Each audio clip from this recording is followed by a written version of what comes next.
quick start a night ago and ended up falling in that game on a walk-off error. Sorry, you got to restart. I didn't have you open, sorry. All right. Am I up now? You are now, yes. Well, we welcome you back in. Some technical difficulties with the audio, but here we are.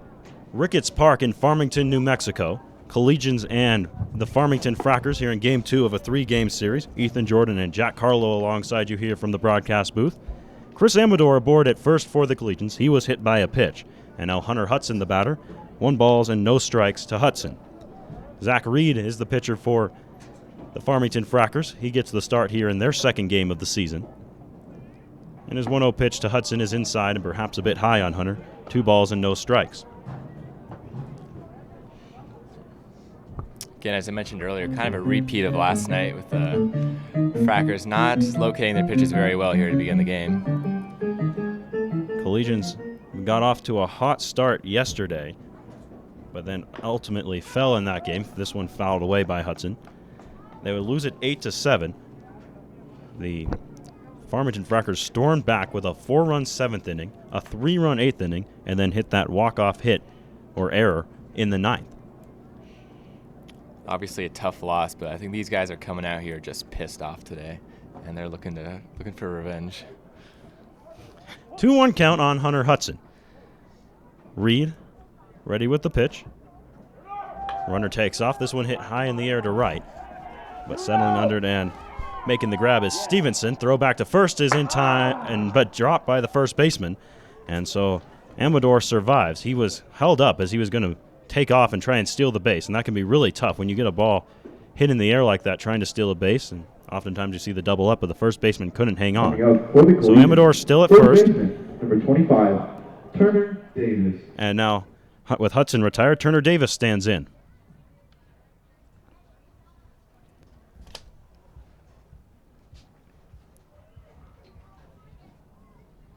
Davis from Savannah State.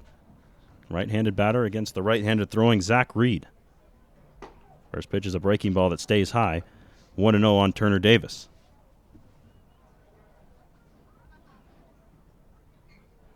Davis this season, .500 average. He's hit a home run as well. And he takes a strike. That home run, though, for him, the only RBI he has so far, which is surprising. But move over to first, and back in time is Chris Amador. Amador runs well at first base. We've already seen him take off once, but had to go back on the fly ball from Hunter Hudson.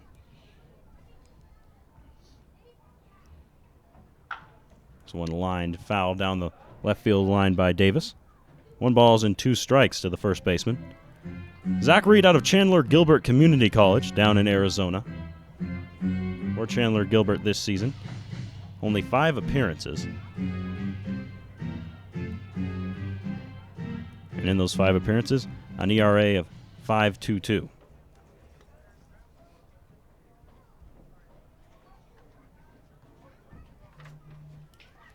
He didn't start any games for Chandler Gilbert, but getting the start here tonight for the Frackers. 1-2 pitch to Davis, breaking ball that missed high.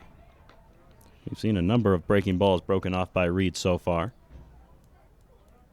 Just seems to be missing a bit high with them. Could be a good tactic here against the power hitting Davis. 2-2, and that one missed high. There was the fastball on 2-2, so maybe trying to set him up with something at the eye level on 3-2, maybe another one of those breaking balls like you said, Jack, down in the zone here on 3-2.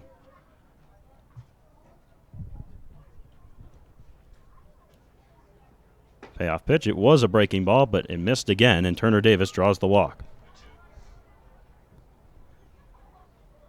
Just doesn't seem like he's quite finishing that curveball or slider. Just not pulling it all the way through. Coming out for the Collegians. So here's Connor Costecca. Number 2, Connor Costecca. Bit of a newer member to this Collegians roster and lineup. So he joined the team on Tuesday against the Rough Riders. That was his first game. Played a little bit last night but getting the start at shortstop here tonight. First and second and one away. That one around the eyes of Connor. 1 balls and no strikes to the shortstop.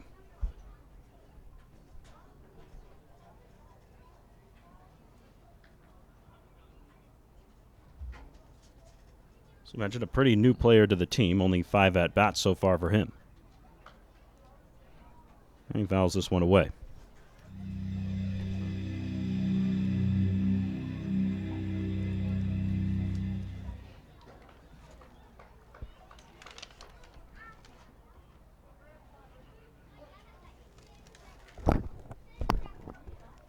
One ball and 1 strike. This one fouled away.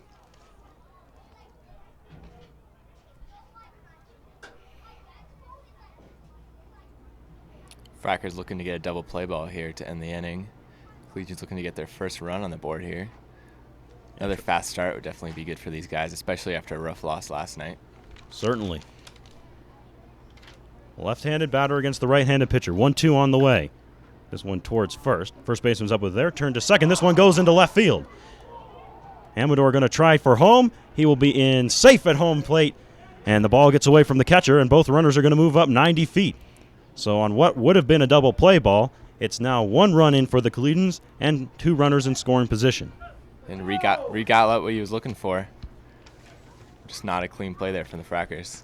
Yeah, Ferrari had it about a few steps to his right, so turned to fire to second, threw it into left field. And on the play, Amador with the good speed, able to score. The throw got away from the catcher. And both runners on base, Davis and then Costeca, who was the batter runner, took advantage. So second and third now for Brennan Roselle.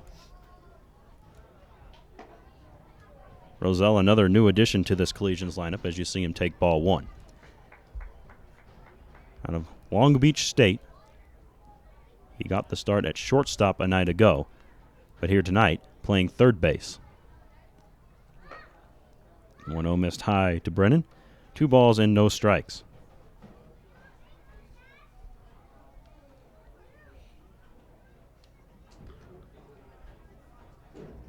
One run already in for the Collegians, 1 down here in the first. Next offering to Roselle is away for a ball.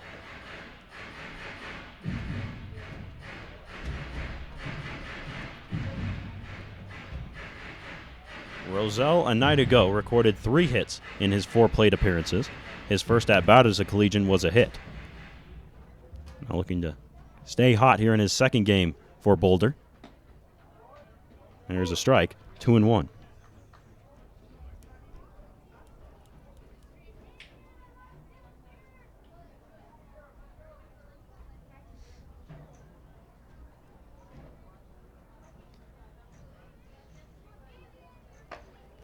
That one's outside. That's ball 4. So Roselle down to first base, and now the bases are loaded for Kelby Richardson. Richardson, who got off to a slow start for the Collegians, has found it a little bit in these last few games. He broke out with 3 hits against the Rough Riders, and then didn't have himself too bad of a game last night.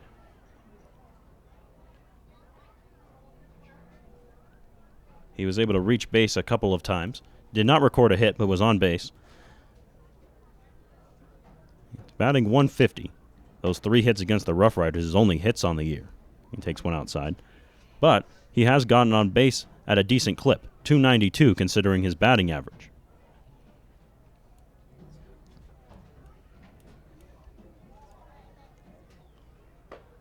1-0's inside, 2-0.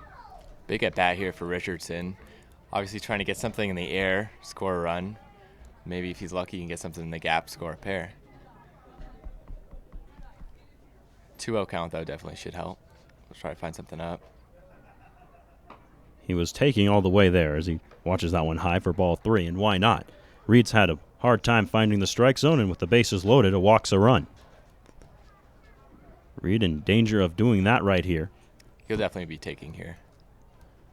And no doubt the bat will stay on the shoulder for Richardson, and Reed knows that. He's just got to find the zone. And he cannot. This one way high and way out of the zone, and it's another run for Boulder. Kelby Richardson draws the walk, And now 2 free passes in a row for Reed on the mound, and this one results in a run. So out comes Coach from the dugout to have a chat with his hurler. Sean Trotter, the pitching coach, out. Just trying to figure it out here. Bases loaded, still only 1 away. And upcoming a guy you don't want to see with the bases loaded in J.J. Reeves. Reeves, who we've seen so often in center field and in that leadoff position, playing left field tonight and hitting down in the 7 hole. Surely he'll be happy to hit with some traffic here or pick up some RBIs. No doubt about it. And the reason we say you don't want to see J.J. Reeves with the bases loaded is although he's only hit 222, he's gotten on base at a 440 clip. So a solid number in the OBP column for J.J. Reeves. Up to bat for the Collegians. And should he reach here, more than likely would drive in a run.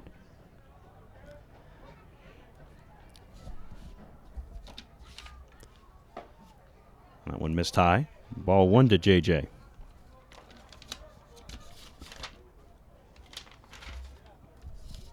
Third baseman Magaha's in on the cut of the grass.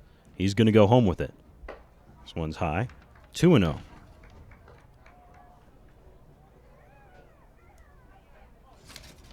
First baseman Beck is playing behind the runner Richardson at first. He's not quite in on the cut, a little further back. And the middle infield in double play position with 1 away. 2-0 to Reeves. Throw down to third, and back in time is Kosteka. Pitch was called a ball, so 3-0 on J.J. Reeves. And Reed in danger of giving up his 3rd free pass in a row and walking in another run.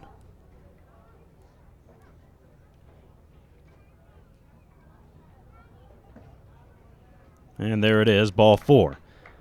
So another walk and another run for Boulder. They lead it 3-0 now here in the top of the 1st inning. Up to bat for the Collegians. Designated hitter, number 7, Johnny Powell. Now it's going to be Johnny Dowse. But before Dowse can step in, a conference going to be held at the mound here as the catcher Reynaud heads out to the bump to chat with his hurler, and that's going to do it today for Zach Reed as here comes Coach. Mike Magaha out to get his hurler as he points towards the bullpen.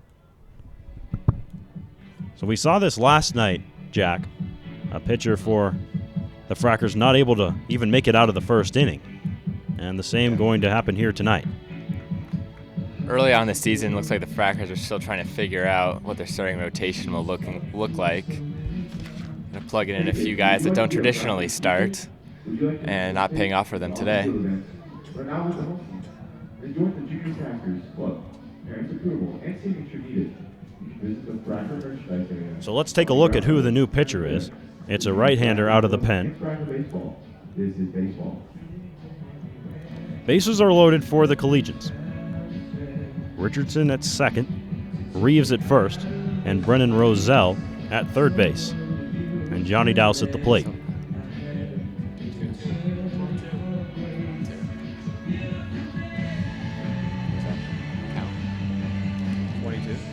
Oh, that's a bench pitcher? Okay.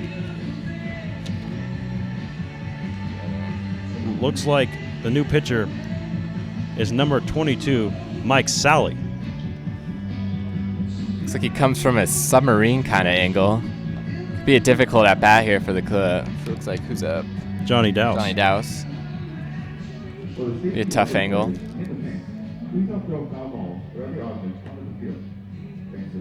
Yeah, it can be really tough to see for a right-hander when you see that submariner out there. The ball breaks away from you going across the plate. And just the way it comes across the body, it can be tough to pick up early on. So we'll see what Johnny Dowse can do with the submariner coming in and the bases loaded.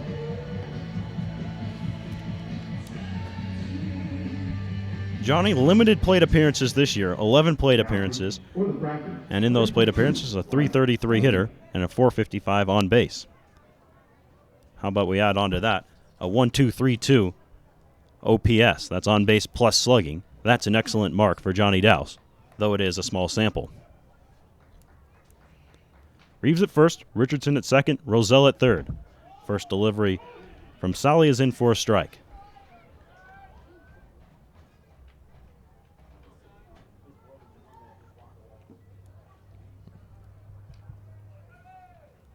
Shadows drifting across home plate now as this one's fouled away.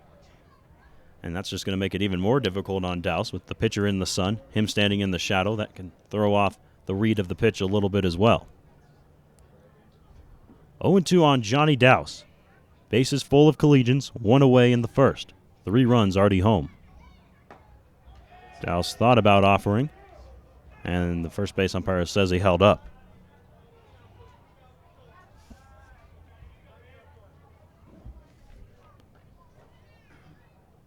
So 1-2 on Johnny Dowse. Here's the pitch. Swing and a miss. Dowse down on strikes. Sally's able to get Dowse out, and here comes Logan Cowart. 2 away. Cowart a chance to drive in some insurance here for the Collegians early on. They lead at 3-0 in the top of the first inning. Up to bat for the Collegians, second baseman. Cowart getting the start at second base here this afternoon. I'll watch one high. He played in left field to end the ball game yesterday. I'm sure he'd like to come through for his team right here. 1 ball, no strikes, and that one's into the left-handed batter's box, and ball 2. As far as speed around the bases is concerned, not going to get much better than this for the Collegians. Richardson and Reeves, the guys furthest from home plate, run the best. This one fouled away. So it's the first strike on Cowart, 2-1.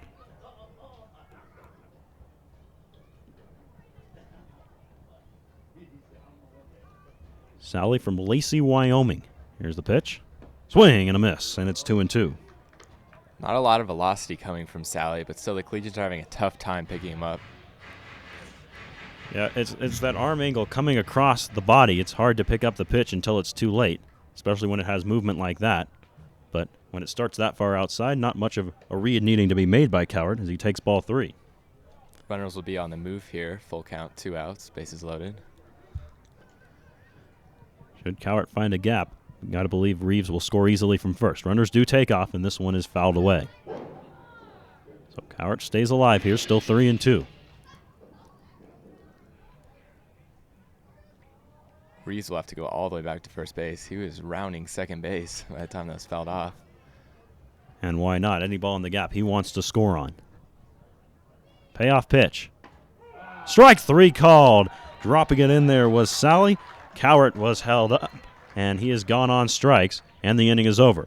So Mike Sally, good work out of the bullpen as he holds the Collegians to just those 3 runs here in the top of the first. On to the bottom half when we come back here on the Collegians Broadcast Network.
Back here at Ricketts Park in Farmington, New Mexico.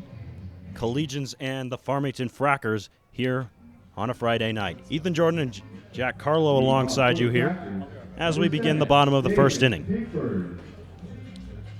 Joe Milano will take the hill for the Collegians and face off against Dalen Pigford, who leads off this game. He led off last night as well, back in center field for the Farmington Frackers. This is Milano's second start of the season for Boulder. First start came against the Fort Collins Foxes, and he delivers strike one. In that game against the Foxes, Milano went 4 innings, giving up 1 earned run on 4 hits, also recording 7 strikeouts. This one high in the air towards right. It's going to chase Richardson back, and he is going to watch it go. A leadoff home run for Dalen Pigford. So the answer not taking long to come for Farmington, as Pigford on the second pitch he sees sends it out of the park. So a much quicker start tonight for Farmington, no doubt, as they didn't score their first run until the 7th a night ago. But Dalen Pigford gives them the jolt early on, and it's 3-1 Boulder. So now it'll be Luke Chung. Chung in the same spot as last night as well, in that 2-hole over at shortstop. It was a tough night for Chung. He recorded an 0 for 5. First pitch from Milano to Chung is high, ball 1. And for Milano, as he brings home the 1-0. That one in the dirt. He said he wanted to come out today with a even increased level of focus. Obviously, as you can tell by the numbers, his first start against the Foxes wasn't bad, but he wanted to be even better here tonight. Pigford kind of putting a little bit of a wrench into that, at least in the beginning for Milano, with that home run. But Joe, still a chance to make a quality start as that one misses low. And the leadoff home run, those are going to happen on the hill, and Milano just going to try and put it behind him and give his team a chance to win. Still has a 2-run lead.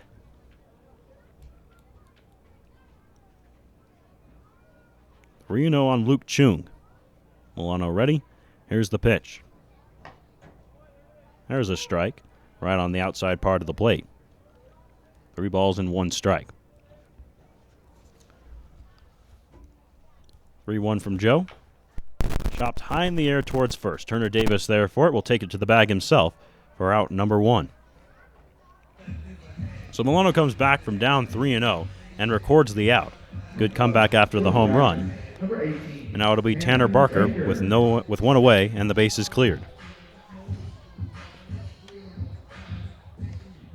Rather make that Tanner Baker, excuse me. Baker did not play last night, but getting the start at the DH position here tonight and hitting third.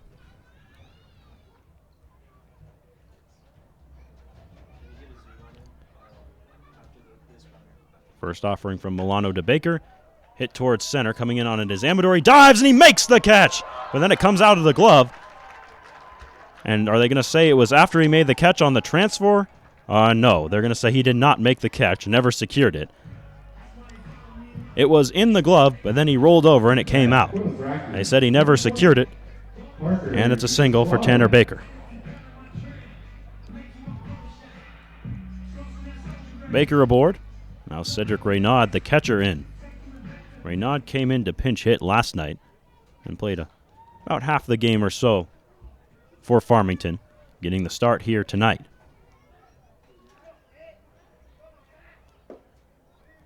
And takes one low. Ball 1.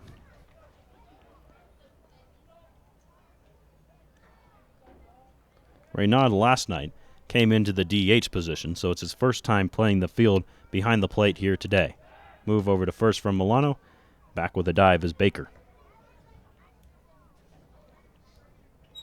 Correction. Up to bat for the Frackers. Number 19, Cedric Reynaud. 1 ball and no strikes to Cedric Reynaud. Runner at first. 1 down in the bottom of the first. And there's a strike.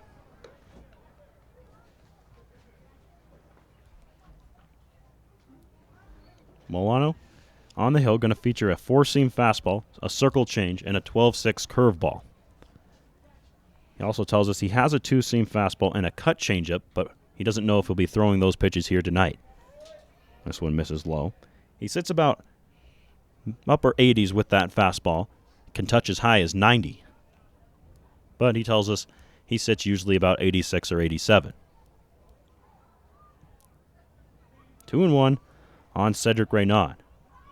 Breaking ball, there's that 12-6 curveball, and it's in for a strike. Milano out of Dodge City College out in Kansas. Back on the Collegians for his second year.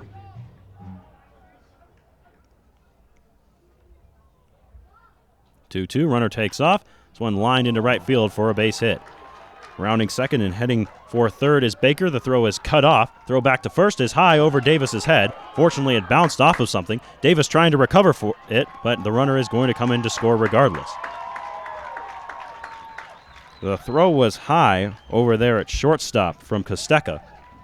It bounced pretty hard off of perhaps that fence over there. But Davis just couldn't pick it up off the ground, and the run came in to score regardless.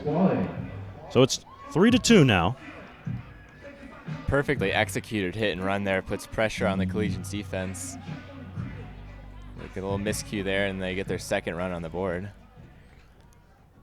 Reynaud stayed put at first base on the missed throw as it bounced back right towards Davis. This one inside to Parker DePascal, who had that walk-off, not a hit for him, but an error, and he was the man who walked it off. 1-0 on him here. Milano missed inside, and it's 2-0.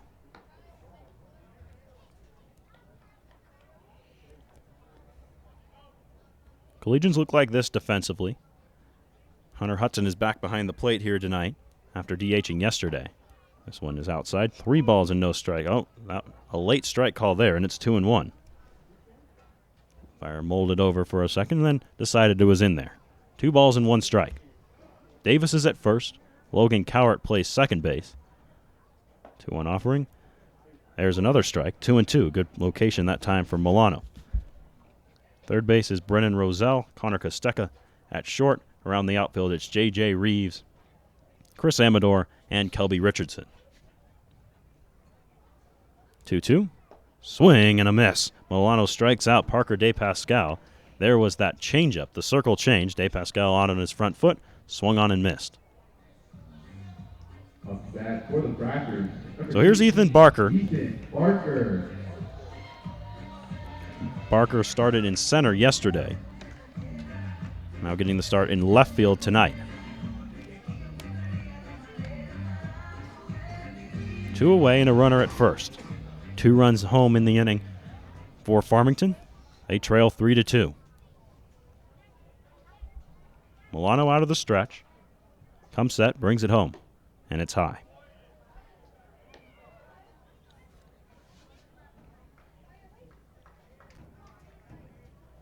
Barker from Midland, Texas.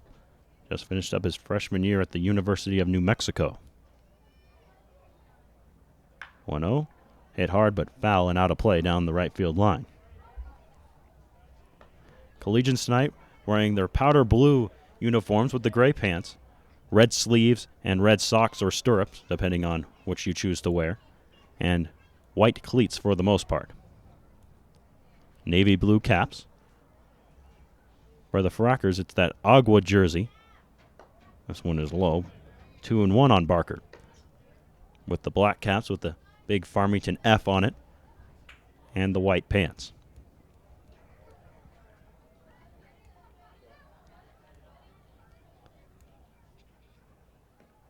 This one gets away from Hudson, and moving up to second goes Reynaud. Milano's curveball looks very good tonight. See if he goes back to it. The 2-strike count here. He already threw a pitch to Barker low, so we'll see if he returns to that location with the curveball.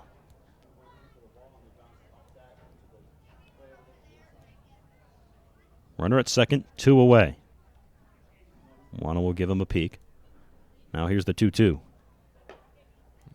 Looks like he does go back to that curveball. It can't quite finish. Yeah, it didn't break as much as I think Joe was wanting it to, especially laterally, as it missed a little bit outside. 3-2 on Ethan Barker. First base is open. Cameron Stevenson on deck. Payoff from Joe. Swing and a miss. Hudson kept it in front of him and, in fact, kept it in the glove. And it's a strikeout for Joe Milano. So Joe allows 2 runs, but strikes out the last 2 guys he sees. We'll head to the second. Boulder leading it 3-2 here from Ricketts Park.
Mike Sally will continue on the mound for Farmington here in the second inning. He came on back in the first and struck out the only 2 batters he saw.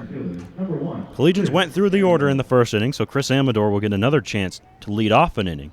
He led off the first with a hit by pitch and later came around to score.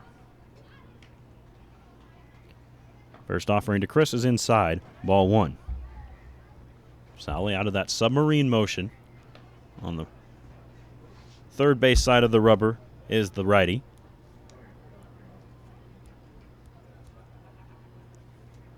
One 0 to Amador.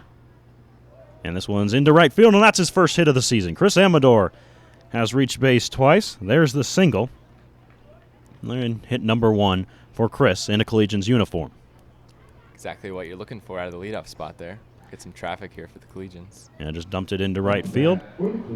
And once again, the Collegians have the leadoff man on. So chance here for Hunter Hudson.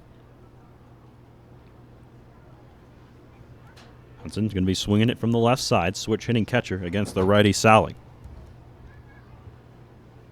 Double play depth up the middle. Everybody else straight away, save for the first baseman holding on Amador. And a strike right on the inside to Hudson. It's 0-1. I would not be surprised here if Amador tried to steal second base with the slow submarine motion. He's been a little wild today also. 0-1. Amador staying put. The breaking ball missed out. And I can't say I disagree with you there, Jack. This seems to be the perfect opportunity to steal. Sally doesn't seem to be keeping particularly close tabs on Chris either. He hasn't really even glanced over there. 1-1 is high.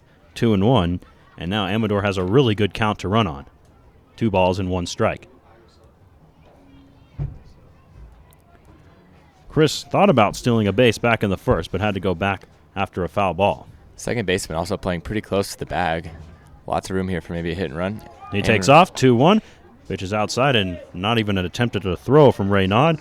Amador has second base swiped, and now a runner in scoring position. Pitch was called a ball, and so it's 3-1 on Hunter Hudson.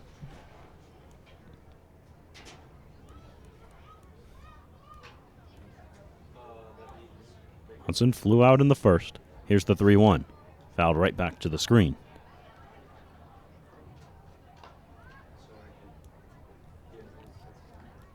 I'm going to take this opportunity to welcome those of you listening in on the Frackers radio network. We'll be alongside you here, this Collegians broadcast team, for this first series. That'll be tonight and tomorrow. And then the rest of the season, Emmett Fowler will join you on that network. This one runs inside and gets a piece of Hudson. So that's a painful way to take ball 4, but he's down to first. And that's always the worst, isn't it? It's going to be ball 4 anyway, and it gets a piece of you. If you get hit on an 0-2 count, okay, I'll take that. But with 3 balls, that's no fun. At least it hit him in the thigh there, not the worst spot to get hit. Here's Turner Davis, first and second, no one away. For as good as Sally was in that first inning, he's kind of struggled with the command here in the second. Davis was issued a free pass in the first. One of 4 walks given up in that first inning. He fouls one away. May have gotten a piece of his foot as he grimaces a little bit. And it's 0-1. The final line for Zach Reed, by the way, is 1/3 of an innings pitched, 4 walks, and 3 earned runs. And for Reed, there wasn't even a hit off of him. And hold on a moment, let me correct myself there. Make that only 2 earned runs. 1 came in off of the air. 0-1. Davis gets underneath of it as it's popped high back towards the screen. And Chung, right in front of the netting, makes the catch.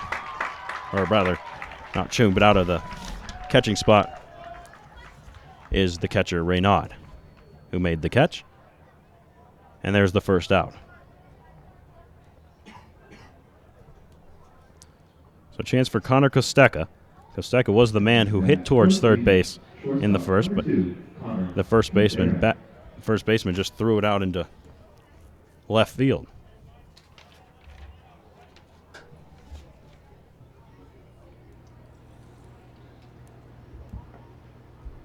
One just missing inside to Kostecka. 1-0 on the shortstop. First and second, 1 away. Collegians up 3-2 here in inning number 2.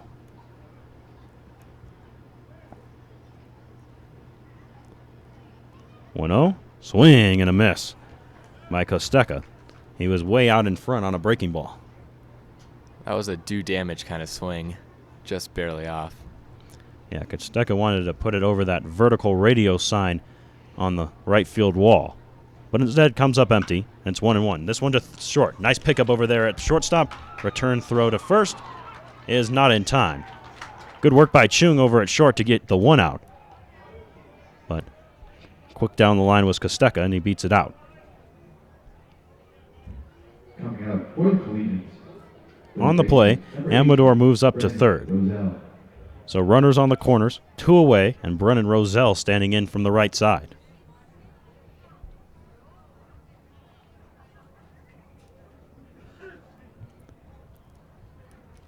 Roselle drew a walk in the first, was left stranded at third base. That one outside, ball 1.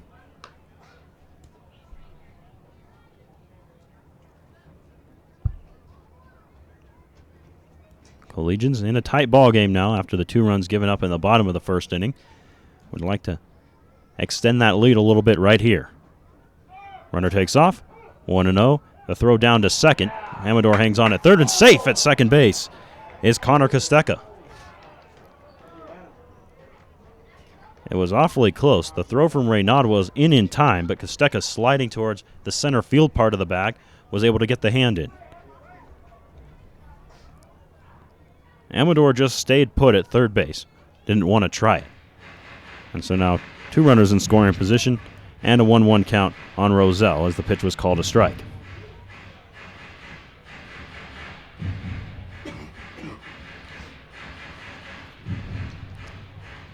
Looks like the Frackers third base coach is talking to the second base umpire.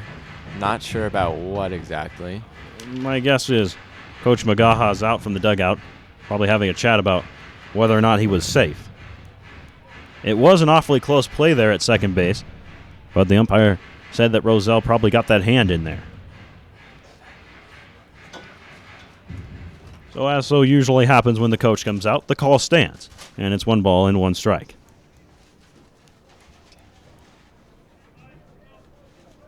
Roselle, a prime opportunity to bring the Collegians back to a 3-run lead, as they lead it here 3-2. 1-1. Line down the right field line. That's a fair ball. Amador will score easily from third. Jogging in from second comes Kosteka, and sliding in head first to second base is Roselle with an RBI double.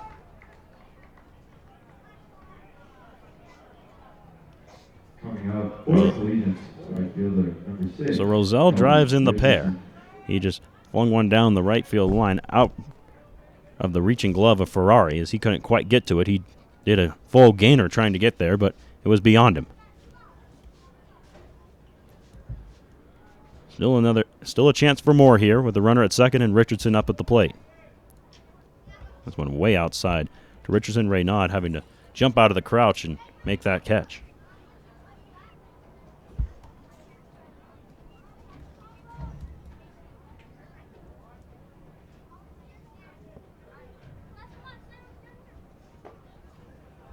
This one finds the inside part of the plate against Richardson. 1-1.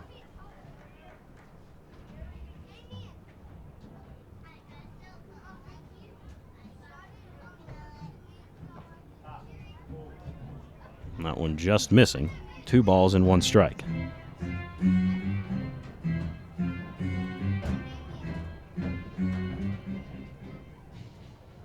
So Roselle today stays hot at the plate, and this one fouled away. You see him out there at second base after the 2 RBI double. It's already his 3rd hit as a Collegian. By the way, he's only played 2 games. Not even a full 2 games as he was subbed out midway through last game. This one chopped to third. Up with it there and making a strong throw across the diamond is Magaha, and that will be out number 3. But the Collegians strike for a pair here in the top of the second. They lead it 5-2 as we head to the last of the second on the Collegians Broadcast Network.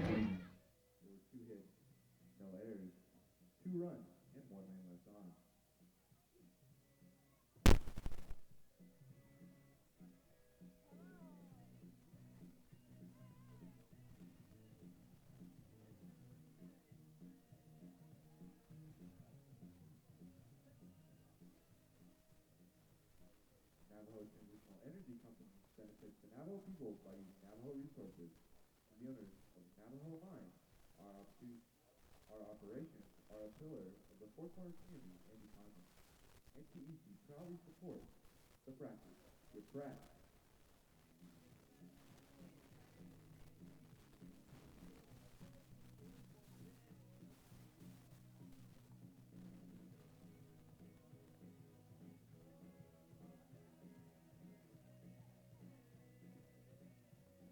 Would you like to get a Frackers t-shirt? Would you like to participate in the on-field event and run out with the home team? Then join Junior Frackers Club. Parent approval and signature are needed. You can visit the Fracker merchandise area on the ground level and sign up there. The Junior Frackers Club and Fracker Baseball. This is baseball.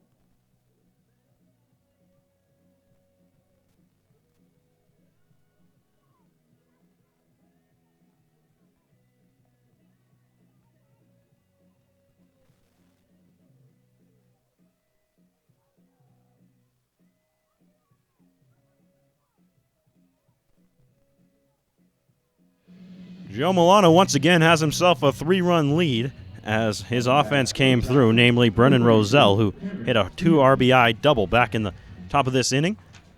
Milano going back to work here in the bottom of the second. 5-2 Boulder here from Ricketts Park in Farmington, New Mexico. Collegians and the Farmington Frackers. Strike to Cameron Stevenson, Ethan Jordan, and Jack Carlo alongside you. 0-1 to Stevenson. Milano's next pitch. And there's the fastball, but it was in the dirt. 1-1. Stevenson getting his first start as a Fracker. That one just off the inside part of the plate. 2 balls and 1 strike to the right fielder. He came in to play right field in the 5th inning, then hit 3 times yesterday. Fly out and 2 strikeouts. 2-1. That one's there. 2-2.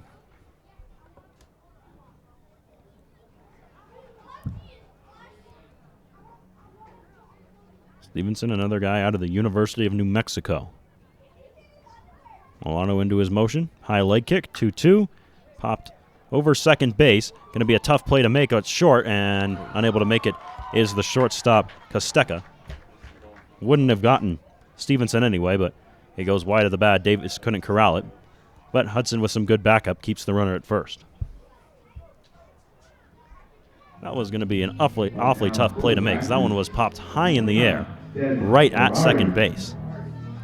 And Kosteka just no chance to get the runner going hard down the line in Stevenson. So it's an infield knock. Rarely do you see an infield knock hit that high in the air, but it is for Stevenson, and now it's Ferrari. Ferrari, one of the starters from a night ago. He, too, came out in the sixth inning, as so many did. Chopped towards short. Little easier play that time for Kosteka. To second for one. The return throw from Coward is in time. A nice stretch from Davis. Records the out. And it's a double play rolled by Joe Milano. Off the bat for the Frackers, number 12, Cody Magaha.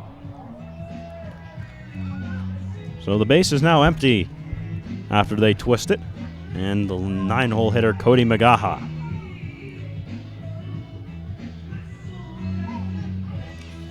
Magaha, a night ago, an 0 for 2 night for him. Also drew a walk.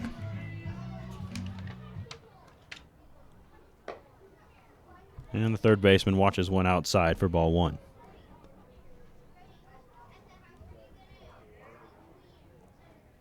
Magaha out of New Mexico Highlands College. 1-0. Swing and a miss. Good looking pitch on the changeup that time for Milano, right on the black. 6 feet tall, 175 for Magaha, just coming out of his freshman year of college. 1-1 on the black. Good frame job by Hudson. Gets the called strike, and it's 1-2.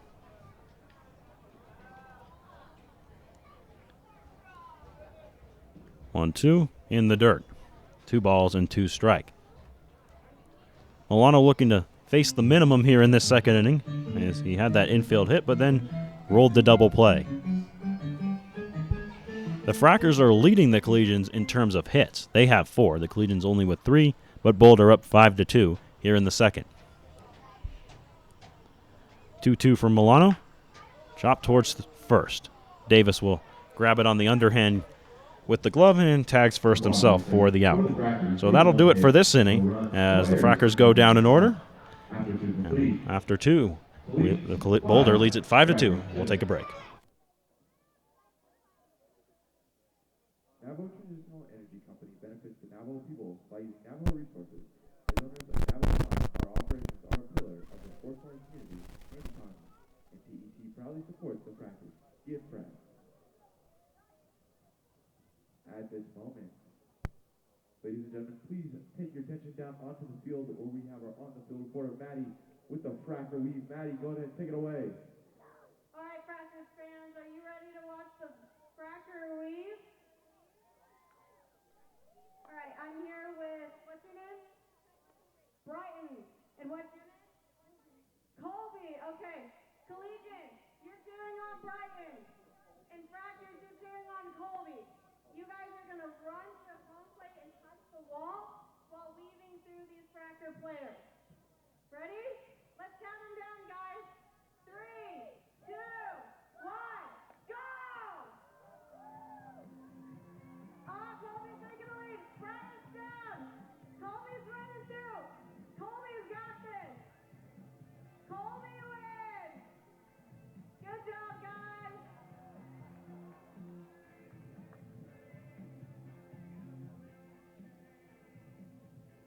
Thank you, Maddie, and thank you for those who participated with Fracker Weave.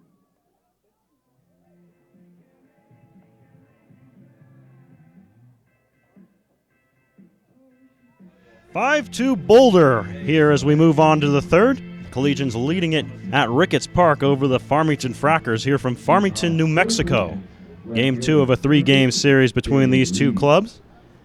Farmington won Game 1 as they scored 8 runs in the last 3 innings. Collegians with the lead again here tonight, 5-2. J.J. Reeves, the first man up, will foul this one away. Mike Sally back to work on the mound. He came in the first, got 2 strikeouts, and was not quite as sharp in the second inning as the Collegians tagged him for 2. 0-1. Called a strike on Reeves. No balls and 2 strikes to the left fielder out of Regis. Ladies and gentlemen, this is your batter. If the Frackers get a strikeout, we will be In terms of how the Collegians got their runs, it was a tough start on the mound for Zach Reed. He recorded 1 out, but other than that, walked a couple guys and hit a guy. Swing and a miss by Reeves, and he's gone on strikes. And there it is. Beer is now $8 off for the rest of the half inning. This performance for Reeves so far today has pretty much described his season, a strikeout and a walk. He's gotten on base at a very good clip, but has struggled to really hit the ball. For the Collegians, designated hitter, number 7, Johnny House. Here's Johnny Dowse now.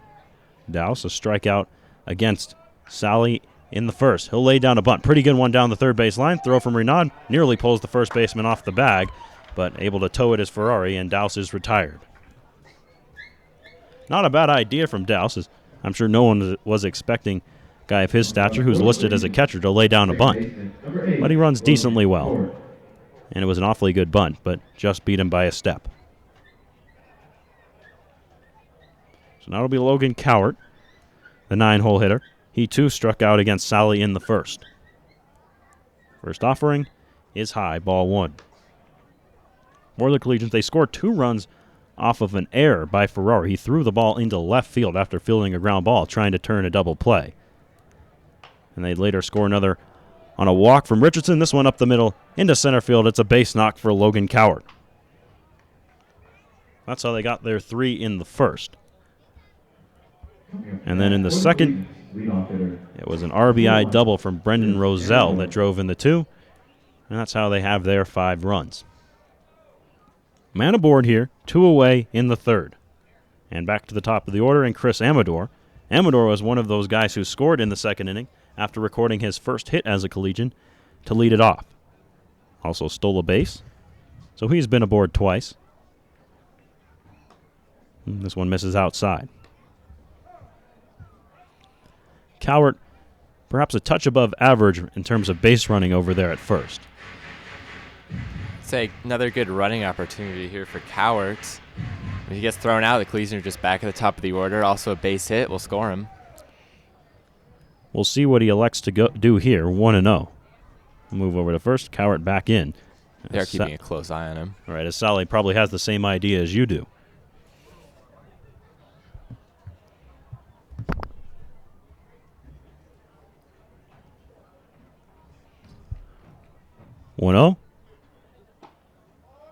And there's a strike. And you mentioned it earlier, Jack, but the other good reason to run is Sally is not particularly quick to the plate and doesn't throw particularly hard.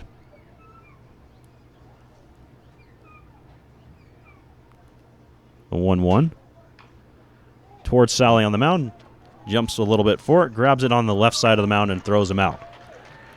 So Cowart able to get aboard with a hit, but the Collegians can do nothing with it as they are down here in the third. They lead it 5-2. We'll head to the bottom of the third here from Ricketts Park in Farmington.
Boulder up 5-2 as we move on to the bottom of inning number 3. Ricketts Park playing host to this matchup between the Boulder Collegians and the Farmington Frackers. Back to the top of the order for the Frackers here in the third. They'll have Dalen Pigford, Luke Chung, and Tanner Baker. 2 of those guys got on base. Pigford in a big way as he led off the bottom of the first with a home run on the second pitch he saw from Joe Milano. Milano might be a little more careful here. And that one's outside. For Pigford, it's the first home run of the season for Farmington as they're playing their second game. 1-0 to Pigford. And did he go around? No, says the third base umpire. And it's 2 balls and no strikes to the center fielder. Look at the grass and try to match the brightness of the grass. 2-0. That's low.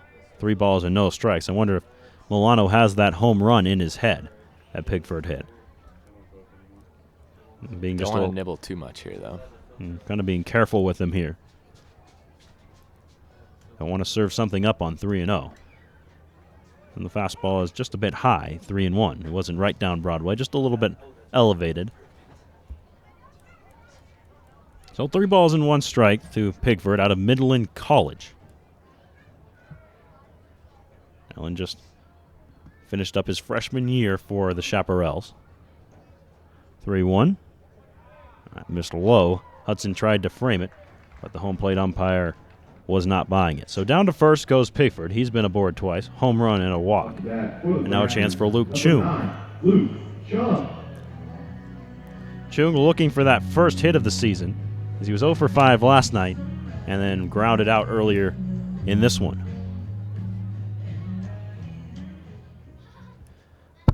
College of the Canyons is where Chung plays his regular season ball. Just finished up his freshman year. Move over to first. Back in time as Pigford. He probably has a bigger lead if he wants it.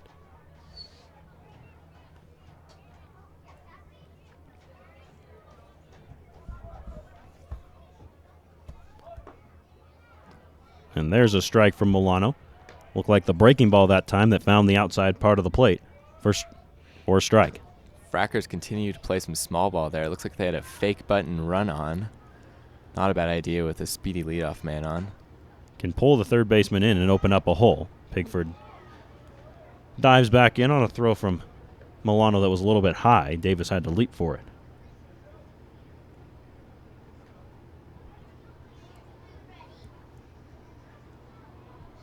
Milano, prior to coming set, gives a glance towards the runner Pigford.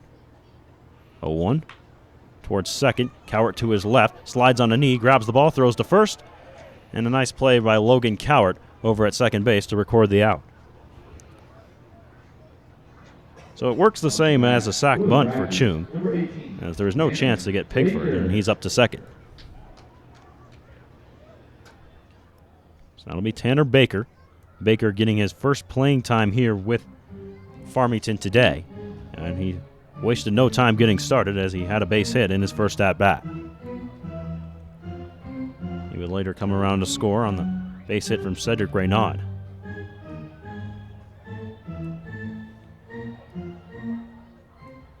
One away, runner at second. Collegians up 5-2 in the bottom of the third. First pitch from Milano, line towards the screen, out of play. 1-1 on Tanner Baker. Baker, another one of those UNM guys here for the Frackers.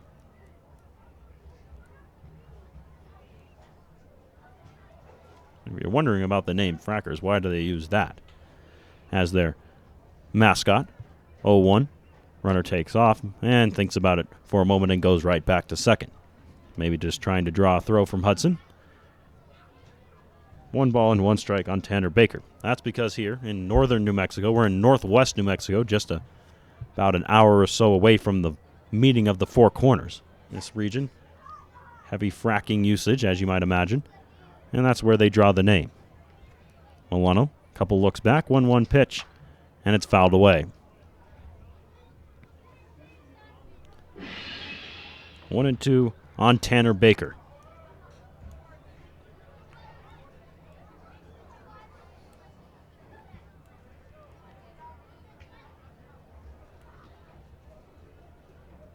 Left-handed batter against the right-handed throwing Joe Milano.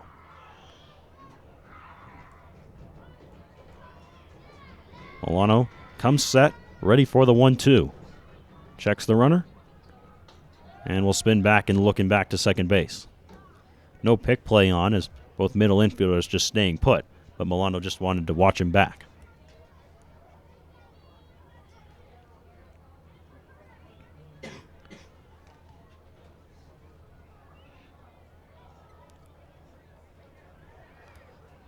Here's the 1-2.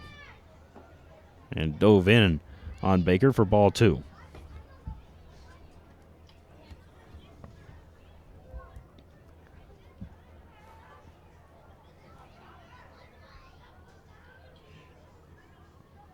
Two-two on Tanner Baker, runner at second, 1 away.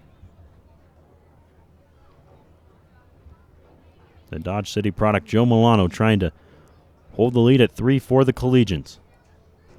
Here's his offering on 2-2. Swing and a miss. A breaking ball had Baker fooled. He swung over the top all the way out on his front foot, even spun around about halfway, and he's gone on strikes. For the Frackers, number 19, Cedric Renaud. So now it's a chance for Cedric Renaud. Renaud a hit back in the first.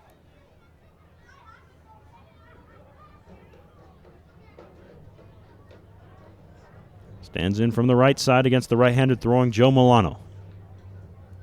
Runner at second, 2 away. First offering from Joe. Just a bit no, and called a strike. Late call there from the umpire. Nonetheless, still strike. It was that 12-6 curveball on the inside part of the plate and called a strike. He's been going to that curveball very frequently so far tonight, but it's worked well for him so far.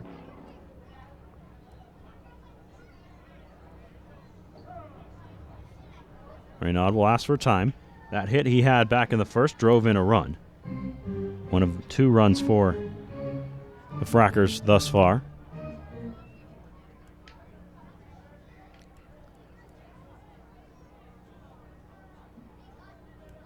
The 1-0 is high. 2 balls and no strikes. Milano changing the eye level of the hitter there. Might expect to see something low and away here. Oh, it's 1-1, pardon me, as that curveball was called a strike, and I wonder if we'll go back to it here after the fastball high. Pick plays on, throw back, not in time. That's that daylight pick back there where the shortstop will show Milano the glove saying, yep, throw it here. As he comes back behind the runner, hoping that the runner doesn't see him. But reading it out there was Chung.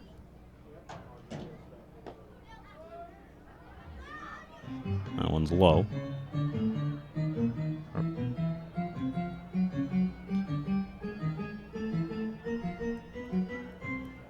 Runner at second, 2-1 count and 2 away. Eric Renaud trying to drive in this run. Move the Collegians' lead to just 2.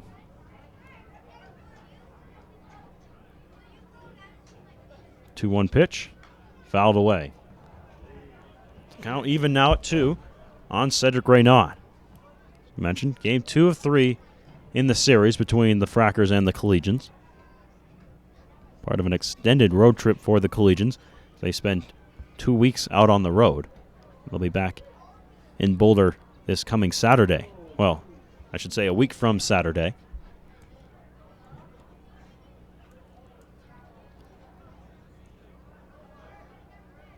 Two-two. That ran in and got him. So Renaud is plunked again. He was hit by a pitch in 2 consecutive innings a night ago. And so some ire with being drilled here.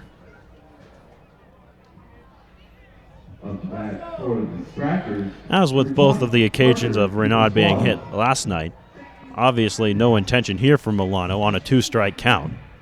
That's the last thing he wanted to do.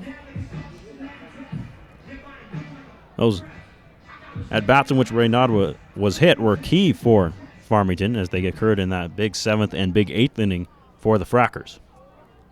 So here's Parker De Pascal. He had the biggest at-bat of the night. A high pop-up just beyond the infield to left. And there's a strike. That dropped behind Logan Cowart and allowed the winning run to score in the 9th inning. 0-1 count on him. First and second, 2 away. Throw down to first from Hudson. Nice dig by Davis. Keeps it from rolling into right field and holds the runners where they are. Pitch was called a ball, but Hudson loves those pick plays. And they do work out for him on pretty good amount of occasions. He was able to pick off a couple of guys down in Parker against Game Day. 1-1. And one stayed high for Milano on the changeup, and it's 2-1. And that's not where Milano wants to locate that circle change. It's a pitch you want to keep low in the zone, and depending on the hitter, probably away. 2-1 pitch. That's high. Pigford at second. He drew a walk. And Cedric Reynaud at first. He was hit by a pitch. 2 away in the bottom of the 3rd inning. Collegians up 5-2.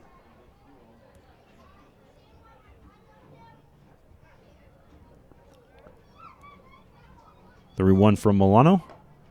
And that's ball 4. So Milano misses 3 straight pitches outside of the zone high. And here comes the pitching coach to have a chat with him. Mark Goodman out of the first base dugout. Try and settle down Milano.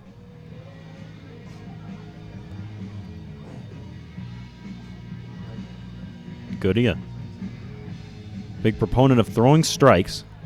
So this walk, I'm sure he was not a fan of. It just seemed like Joe wasn't quite finishing his pitches on those last 3. He's not finishing out in front.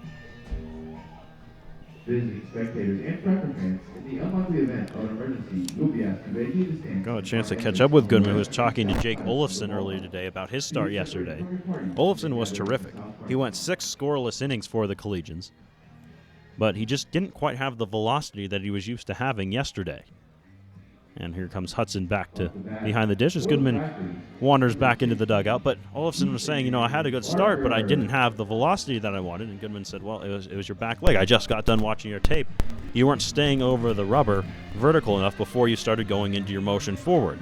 You were rushing the motion and not allowing yourself to propel yourself off your back foot. First pitch here to Ethan Barker, misses low, ball 1. And so for a guy like Olafson, Goodman wanted him to push off that back leg more, maybe pause for just a moment. 1 ball and no strikes, and that one's inside and low. And for an example of a guy who does this incredibly well, Goodman gave the example of Chris Sale. And you won't find a much better example than that. Speaking of the major leagues, we'd like to keep you updated on the local scores in Colorado. The Colorado Rockies lead at 5-1 over the New York Mets. The most recent score coming off of a Daniel Murphy home run. There's a strike. 2-1. Bases loaded and 2 away. The benches did clear in New York as Ian Desmond got plunked. Murphy got upset, but no fighting occurred. 2-1. Back to the mound. Milano has some trouble with it, but able to pick it up off the grass. Throw to first is in time, and Joe works out of a sticky situation here in the 3rd. So Milano keeps him from crossing the plate. And it's still 5-2 Boulder as we head to the 4th. No runs, no errors. And 3 men left on. Your squad complete. Collegians 5, Frackers 2.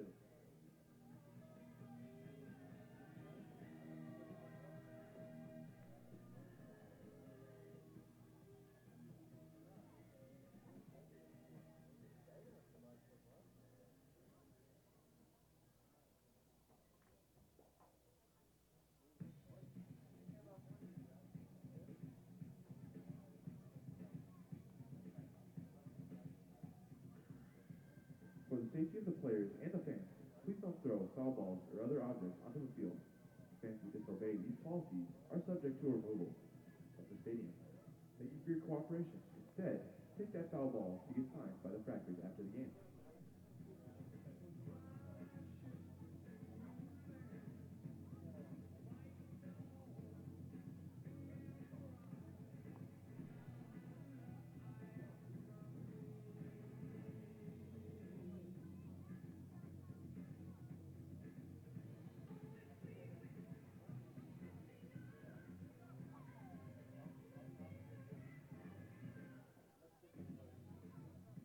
Ethos Energy, your global independent provider of rotating equipment services. Technically sound with value-added solutions for your rotating equipment. The Frackers thank Ethos Energy, our team sponsor for the 2019 season.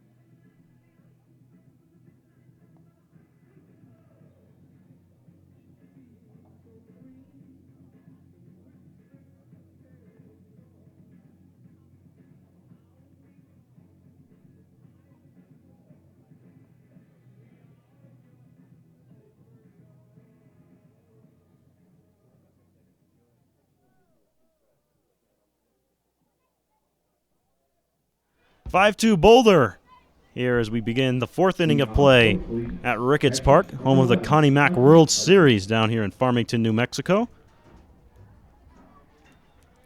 Collegians will see Hunter Hudson, Turner Davis, and Connor Kostecka in the inning. Hudson fouls this one away. 0-1. Hudson, after an excellent performance in the first game against Game Day on Sunday, has gone a little bit cold. Looking to heat back up again at the plate. He started off the season very hot, but since then has scuffled a bit. And he popped one high on the infield. Chung is called off by the left fielder Barker, who comes in running all the way onto the infield after making the grab, and there's the first out.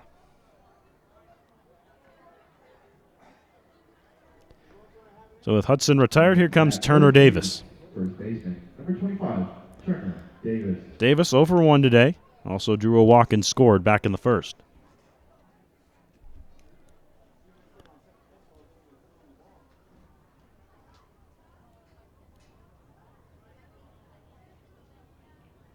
Mike Sally still at work on the mound after coming in the first inning. Davis towards third. Trying to dig it out there is the third baseman Magaha. He can't make the play, and Davis is safe at first base. Magaha charged that ball and tried to get the clean pick on the hop. Could not. It went off the heel of his glove. And Davis is aboard on the error.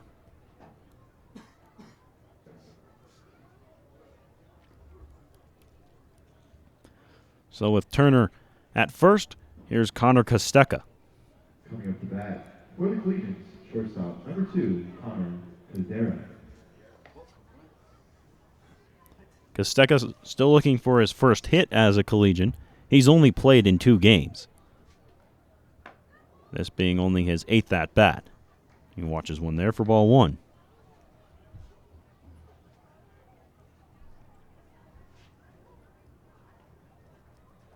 One-0 pitch.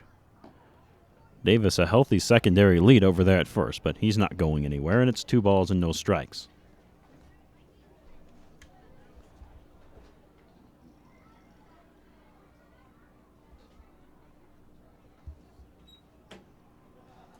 Two and 0. Outside, and that one will get by the catcher, Raynaud. And jogging up to second goes Turner Davis. So it'll be a pass ball, as Raynaud probably should have had that one. And now a 3-0 count on Connor Kostecka.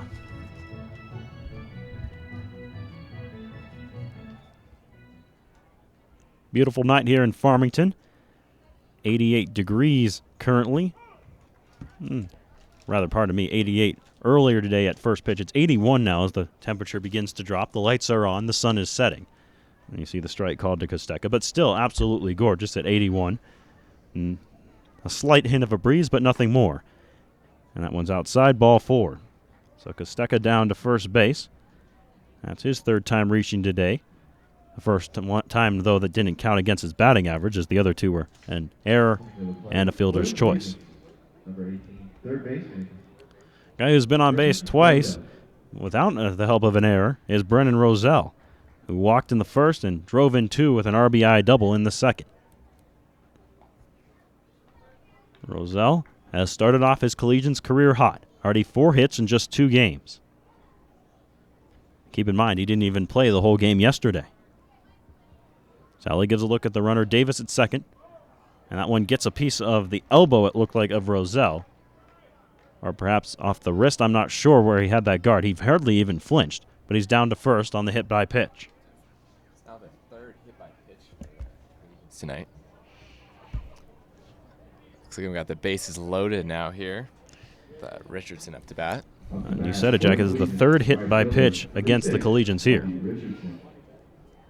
Here's Kelby Richardson, and Richardson hits one high in the air to center field. Going back on it, it's over the head of the center fielder, bouncing up around that 400 sign. Pigford couldn't get to it. 1 run will score, 2 runs will score, 3 runs will score. Richardson slides in safe with a triple.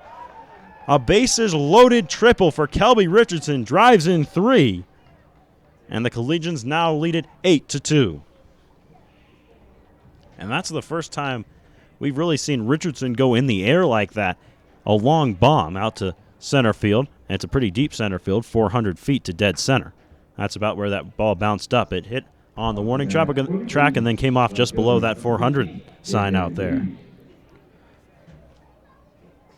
And now a chance for J.J. Reeves to drive in Richardson from third base with 1 away. And Reeves takes a strike. We mentioned it earlier, but Richardson started to heat up at the plate. 0-1 is there for a strike. For Richardson, the trouble earlier on was a pair of things. First of all, he was chasing a lot of balls outside of the zone, especially low, and then he was also rolling over quite a bit, and that resulted in a lot of ground balls. 0-2 swing and a miss by Reeves, and he's gone again on strikes.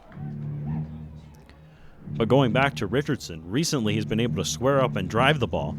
We've seen him hit some sharp ground balls, some line drives. That's the first time we've really seen him drive one high in the air like that. Save for in batting practice, where especially the first day of practice, he was someone to definitely keep an eye on, as he was hitting the ball awfully hard, out of the ballpark, in fact. But just couldn't put it together into the games. Doused to short. Nice spinning play by Chung. Throw over to first is in time to retire Johnny, and that will end the inning. But not before the Collegians strike for 3 on the RBI triple from Kelby Richardson. We'll head to the bottom of the 4th. 8-2 Boulder here from Farmington.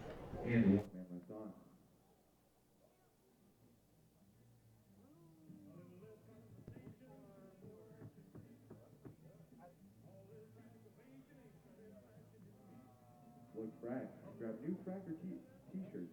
Find them on the ground level right across from the main gate in our merchandise area.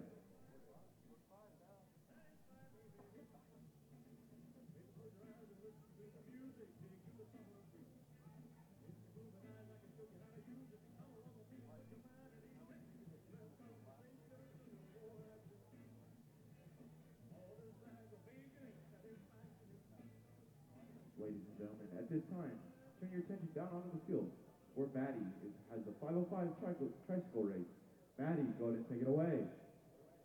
All right, Frackers, we're ready for the 505 tricycle race. We've got, what's your name? Brody. And Noah. Boulder Collegians, you guys are cheering on Brody. And Farmington Frackers, you're cheering on Colby. On the count of 3, you guys are going to go. Ready? 1, 2, 3, go! They're off. Brody's taking the lead. Brody's pulling ahead. Come on, Colby, you got it. They're coming up on second. Colby's having second. He's winning now. Come on, Brody. Colby's pulling ahead. He's got it. Brody's coming up. He's heading to third. So home stretch, Colby. Brody's coming. Colby's got it. Come on, Brody. You're still in it. You still got it, Brody. Colby wins. Good job, Colby. Good job, Brody.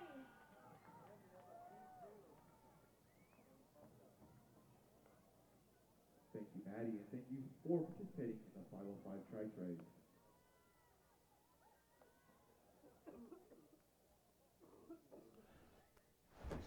Eight-2 Boulder now, thanks to a Kelby Richardson triple with the bases loaded in the top half of the inning.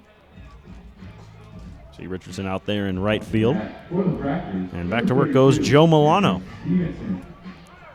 Milano has been good since that first inning. He gave up the leadoff home run, got it out, and they gave up a couple of singles that resulted in another run. But since then, he had a 1-2-3 inning in the second, or at least it was good enough to be one as he got that double play. And then in the third, ran into some traffic, but was able to work out of it unscathed. So now he'll see 7, 8, and 9 here in the 4th. Stevenson, Ferrari, and Magaha. First pitch to Stevenson, dives out of the zone for ball 1.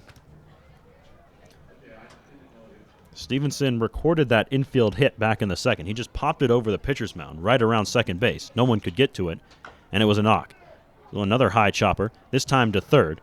Therefore, it is Roselle. Throw over to first is in time for out number 1. Nice pickup over there by Roselle. Made it look very easy. That can be a little funny sometimes. Number 29, Devin Ferrari.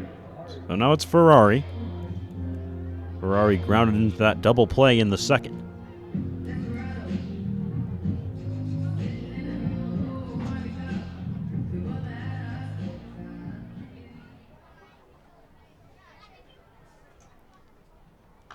First pitch to Ferrari is fouled over our heads and out of play for the first strike. Ferrari from Lamar Community College, where he just finished up his freshman year. Did pretty well for himself down there, playing in 52 games. And he takes a strike. With a .301 average, hit 8 home runs, recorded 33 RBIs. And how about this? He stole a couple of bases as well. 0-2 on him here from Joe Milano. And he once again fouls it back and out of play.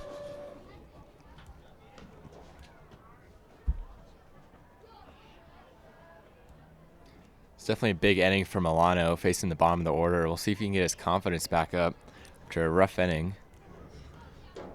He was able to work out of that rough inning unscathed, so that was the good news. But certainly for Joe, wants a clean inning here. And that one's low. 1-2. Olafson threw yesterday, starting the game for the Collegians, went 6 scoreless innings. Milano here tonight, and then Reggie Paris will start tomorrow. 1-2. Just misses. Milano thought for sure he had strike 3 as he was walking off the mound to go back behind it, but home plate umpire saw it differently, and it's 2-2. Paris not expected to make a long start tomorrow as he's experiencing just a little tightness in the left shoulder. This one fouled away. And it remained 2-2. He says he should be good to go for tomorrow, but he thinks he'll only go 3 innings or so.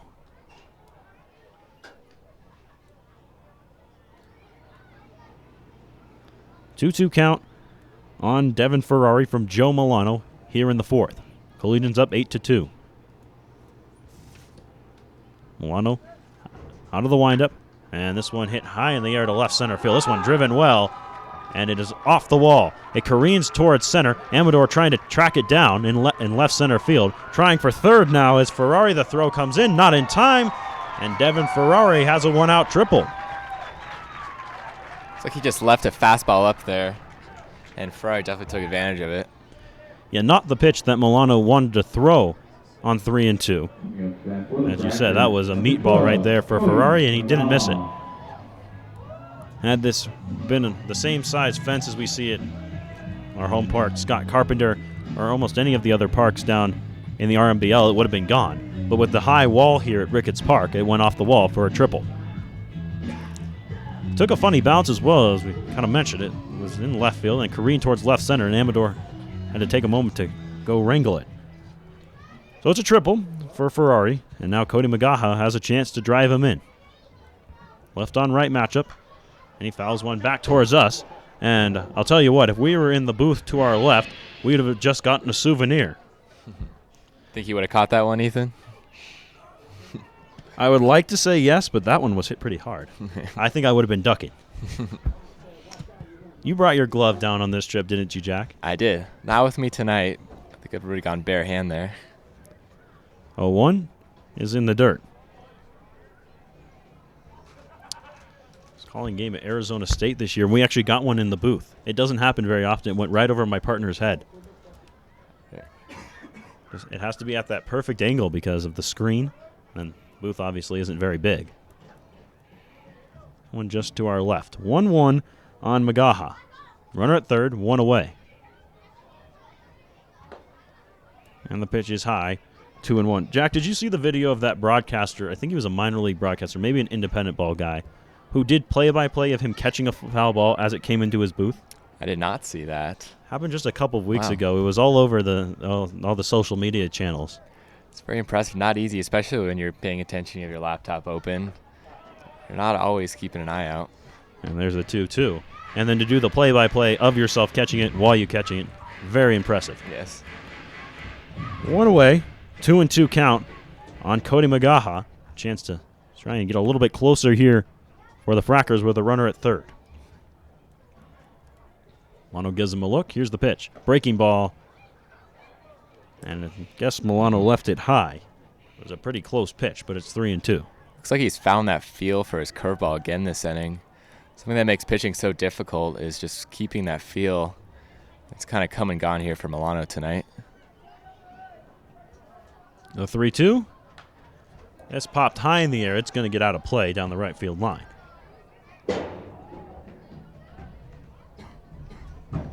And last year, actually, for the Collegians, color commentator and former assistant GM for Boulder, Patrick Lyons, who was doing color commentary a year ago, caught 2 foul balls. He caught them at Rockies games this year. He caught 2 of them in the press box. So, 3-2 count. And here's the pitch to Magaha. So all kinds of foul balls finding their way towards members of the Collegians media crew. This one is foul. So full count here to Cody Magaha, runner at third and 1 away. By the way, that Rockies game has gone final. 5-1 the Rockies win, beating Jacob deGrom behind a terrific start from Antonio Senzatella. Payoff pitch to Magaha. Called strike 3. Magaha was on his way down to first, but instead he's going to have to head back to the dugout as he's punched out, as Joe finds the changeup just on the black for out number 2. That for the Frackers, leadoff hitter, number 7, Dalen Pittsburgh. Big strikeout there with a runner on third and 1 out. Ground ball would have scored him there. Now he'll take a base hit. By the way, about that bases clearing incident in the Big Apple, apparently how it went down is Murphy hit that home run that we talked about earlier. Then the next batter, they plunked Desmond, and Murphy was none too pleased about it. This one towards short. Costeca there for it. Routine play over to first, and that will end the inning. So once again, Milano gets in some trouble, but exits the inning unscathed. It's 8-2 Boulder as we head to the 5th. There's 1 hit. No runs, no errors, and 1 man left on. Your score after 4 complete. Collegians 8, Frackers 2.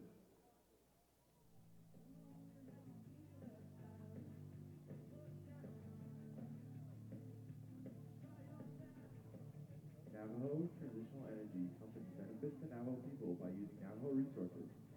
As owners of Navajo mines, our operations are a pillar of the Four Corners community and economy. NCEC proudly supports the Frackers. Get Frack. Ladies and gentlemen, at this time, you direct your attention down to section 23. It's time to play Name That Movie. Maddie, go ahead and take it away. All right, Frackers fans, I'm here with Merle, and we are about to play Name That Movie. So we will have it here up on the Jumbotron, and you can watch it, and after a clip, you'll tell us which movie it is.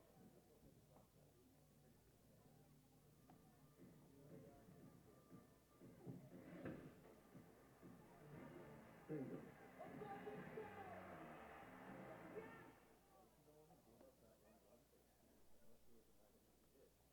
right, Merle, what do you think it is? Do you think it's... It is not The Rookie. Do you think it's $1 Million Baby, $1 Million Arm, or $1 Million Mile?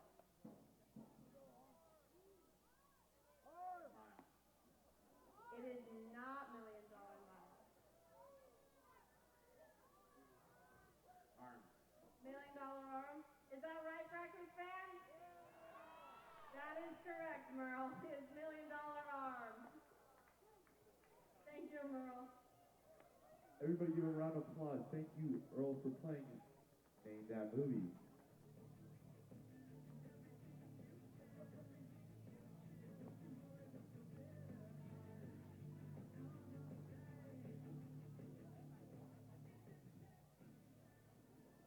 Pitching for the Frackers, number 30, Dylan Begay.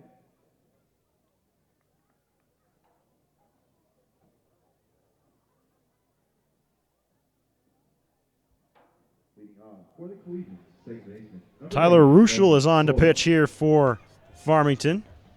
Wait. It is. Dylan Begay, pardon me, is the new pitcher. Begay, right-handed thrower, comes with a big over-the-top motion as he misses high to Logan Cowart for ball one. Begay out of Shiprock, New Mexico, his hometown, and went on to play for Luna College. A couple of guys on this Frackers roster from Luna. That went high and outside. Now to Cowart, 2 balls and no strikes. Cowart a 1 for 2 day thus far. Single back in the 3rd inning. 2-0 count on him here with his team up 8-2. That one finds the zone. 2 balls and 1 strike. Legion's a 4 spot. Back in their last inning at the plate. Thanks to a Kelby Richardson triple. 2-1 towards short. On the backhand for Chung. Throw over to first is in time to retire Cowart. Nice pickup from Chung over there at shortstop. Has the first out, and now Chris Amador will stand in as the lineup turns over for Boulder. Lead off hitter, center fielder, number 1, Chris Amador. Amador's been on base twice so far this game with a hit by pitch and a single. Let's try to get something going for the Collegians with 1 out. There's a strike. Amador, that single, his first hit as a Collegian. Would come around to score on it, as well as on that hit by a pitch. So he's crossed home plate twice. Here's the 0-1. And it's low, 1-1.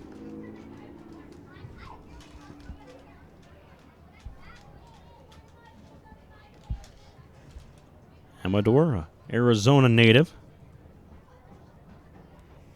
1-1 towards third. Therefore, it is Magaha. Throw to first. Beats Amador by a step, and that's the second out. So now it'll be Hunter Hudson. Just like Amador has his school down in Arizona, though Hudson hails from Oklahoma. Hudson from Benedictine Mesa. 0 for 2 today. Has also been hit by a pitch. 2 away here in the 4th. Or the 5th, pardon me, as that one is called a strike.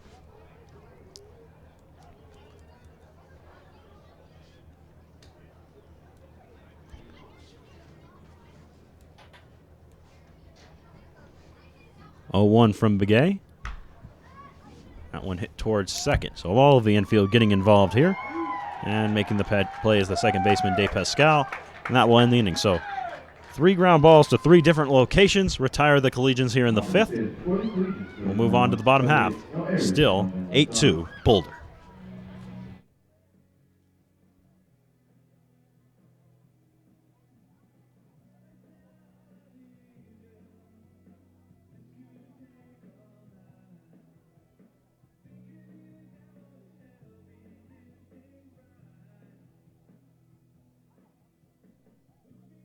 Would you like to get a Frackers t-shirt? Would you like to participate in the on-field event and run out with the home team? Then join the Junior Frackers Club. Parents' approval and signature is needed. You can visit the Fracker merchandise area on the ground level and sign up there. The Junior Frackers Club is Fracker baseball. This is baseball.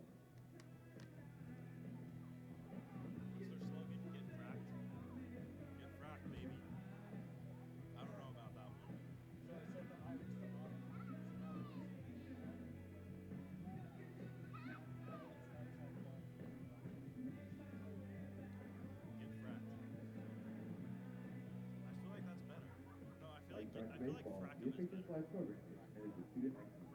FHS Live is a student-led, speech, and perform video and streaming network at Farmington High, with both streaming video and online radio stations called Sport Radio. Hashtag get fracked. The Mexico Broadcasters Association. FHS Live provides opportunities for students to learn valuable, real-world skills and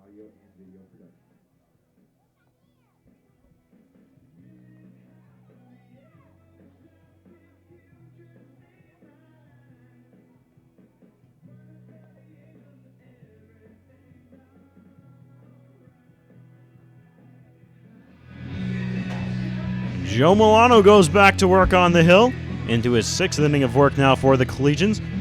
And since that since that first inning when he gave up a 2-spot, he's been excellent.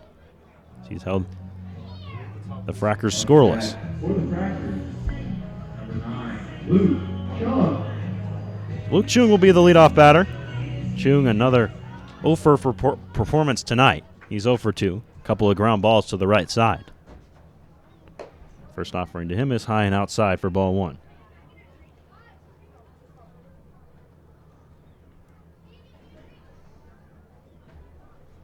And on the cut of the grass is the third baseman, and this one's called a strike, in Roselle.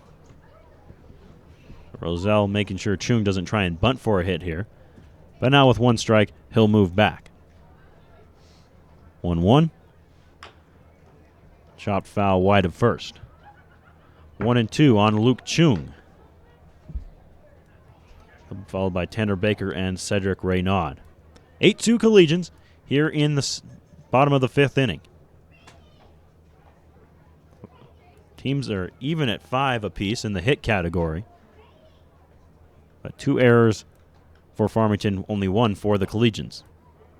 Milano missing badly there with that one. He wanted to go outside with it, but I don't think quite that far. 2-2.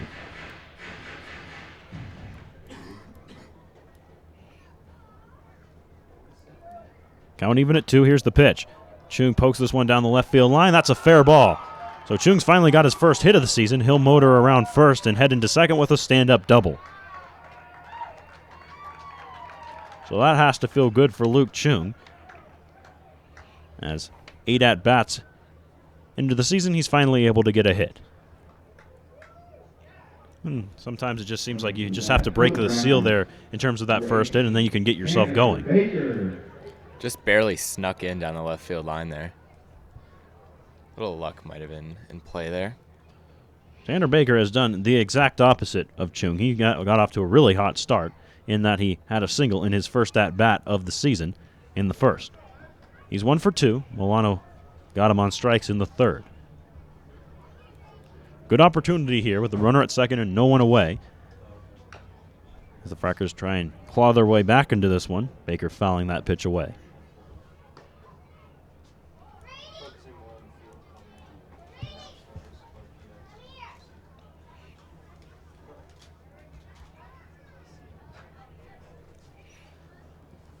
Oh, 1 count. Milano ready. Here's the pitch. Towards second.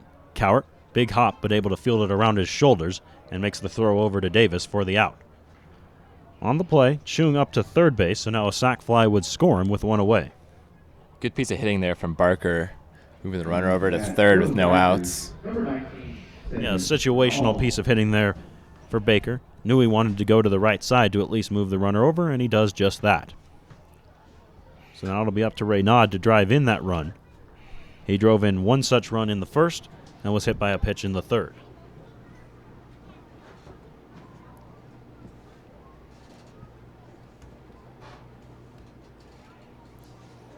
With that out, Milano has now eclipsed his season high. So we got throw down to third. He's now eclipsed his season high in innings pitched. He's now thrown 4 1/3 innings tonight.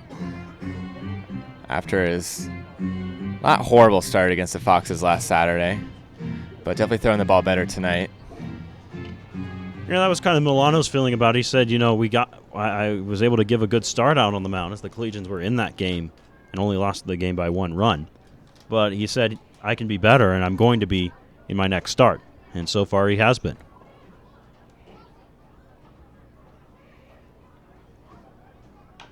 Chopper wide of third, and 2-0. Or rather 1-1, pardon me, on Cedric Raynaud. Milano, a local guy from Centaurus High School in Lafayette, Colorado. Then moved out to Dodge City to play his college ball, and that's part of the reason he says he comes back to Boulder each year is he misses the mountains. So wants to come back for the summer to play right up against the mountains in Boulder. That's just in that kind of that foothill area. 1-1 from Milano here on Cedric Raynaud. Runner at third, and 1 away. We're Milano out of the Centaurus High School in the Northern League, and I have to give a shout-out to my Silver Creek Raptors. Just finished a runner-up in the 4A state title. Good job, guys. And there's a strike. 1-2. Who won the 4A state title this year? Pueblo West. Yeah. Surprising they swept Silver Creek in the final day. 1-2 pitch. That one misses high. Who ended up winning in 5A? Do you know? Because it was check that. Because it was all the Blue Bloods, it seemed, that were involved. Cherry Creek, I think Regis Jesuit, Rocky Mountain, all those kind of guys who The usuals. are always around. That's right. 2-2 count from Milano. He kicks and delivers. This one high in the air. It should get the run home, and it might do more. But Amador is able to run it down on the track. And that'll be a sacrifice fly for Cedric Reynaud. That'll go down as an RBI. Nice play out there by Amador to record the out at all, as he had to go a long way back to his left to make that play. Coming up to the Frackers. So 8-3 Boulder leads it now. Eddie Reyes. And we will see a pinch hitter come on here, as last night's catcher, Eddie Reyes, hits for Parker De Pascal.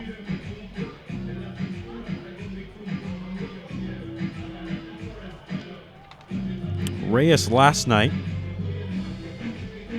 was, I believe, 2 for 4.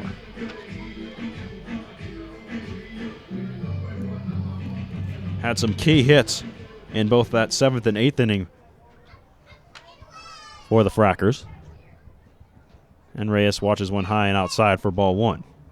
Bases are empty here. 1 run in the inning. 8-3 Boulder leads it.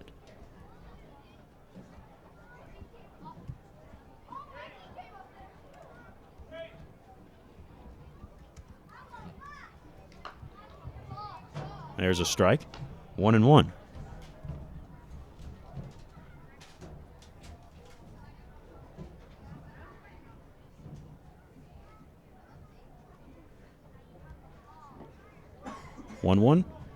They cut at that one, and it's strike 2.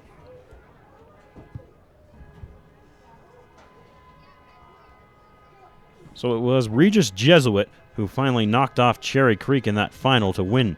They won it 8-3 in the final game. Of course, it's a double elimination series. And Regis takes home the state title. 2-2 as that one misses to Eddie Reyes. Bases empty and 2 away. It was Cherry Creek, Mountain Vista, and Regis in it at the end.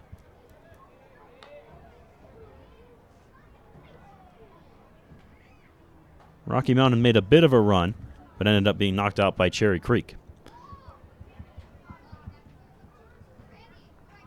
2-2 pitch from Milano. This one towards right center field. Richardson giving a long run back on Amador will finally take charge. Dives. And he can't make the catch. It's up against the wall. Rounding second and heading into third is Reyes. He'll pull in there with a stand-up triple. It was a fine effort by Amador as he looked like Kevin Pillar diving back into his left. But that one was beyond him. And that's a triple for Eddie Reyes. Coming up for the Frackers, number 16. So that'll be Ethan Barker. Barker. Chance to pull his team within slam range, 4-run deficit, if he can drive in this run.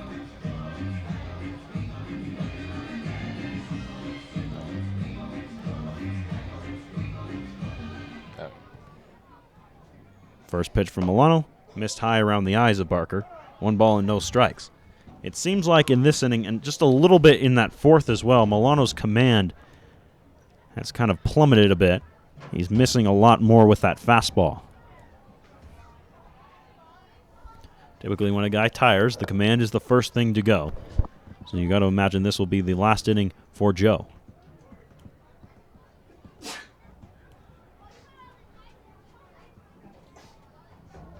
Collegians, as far as I can tell, do not have anyone warming up in the actually scratched. I do see someone down there. Does that look like Isaac Parks, possibly? Parks pitched. Difficult to see. Parks pitched last night. Hard to say. He went 2 innings. We don't have a super clear view of that bullpen. We do have someone warming up, though. It's a right-hander for sure. 1-1 now to Barkers. That's a strike.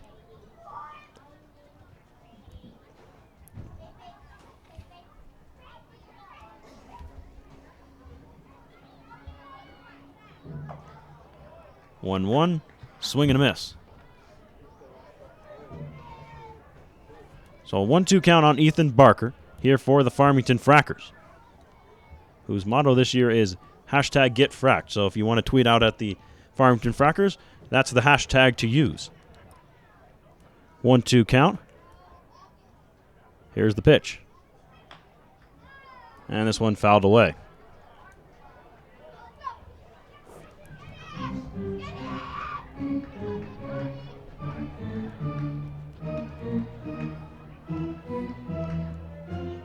Milano, a runner at third, trying to work out of this second inning.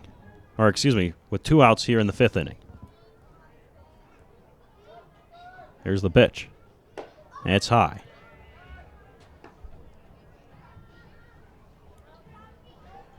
Milano leaving that fastball up quite a bit. Full count on Ethan Barker.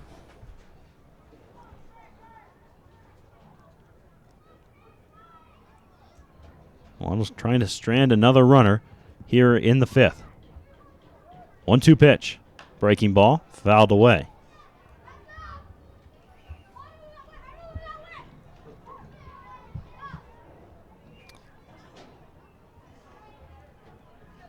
Milano with 1 more out will qualify for the win. Not as valued of a stat anymore, but still something that you like to see on a pitcher's record if the Collegians do maintain the lead. 1-2, ran inside. Checking his swing was Barker, but it went off of the handle of the bat. And it will remain 3 balls and 2 strikes.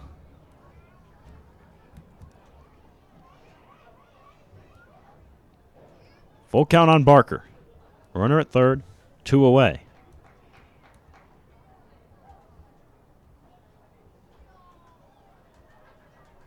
Milano ready. Here's the pitch. Just missed inside, and Barker down to first on the free pass.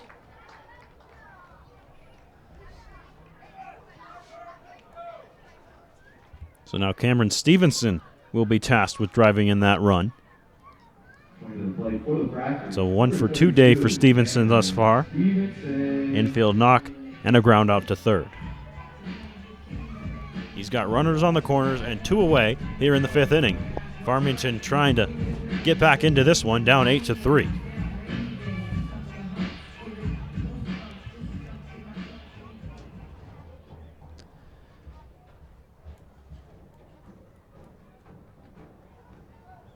First pitch to Stevenson is inside as he started to go around but held up.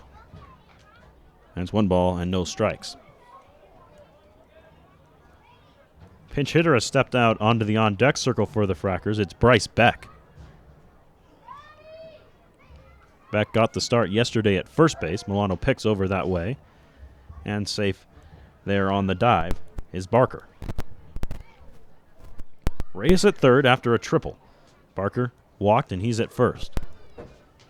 1 run already home in the inning for the Frackers as they try and claw their way back into this ballgame. High in the air from Stevenson, down the left field line. Shading over that way is J.J. Reeves. He reaches up and makes the catch for the 3rd out. So just the 1 run allowed in the inning from Joe Milano. He's gone through 5, only giving up 3. Collegians lead it 8-3 as we head to the 6th here on the Collegians Broadcast Network.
Dylan Begay is back to work on the mound for Farmington.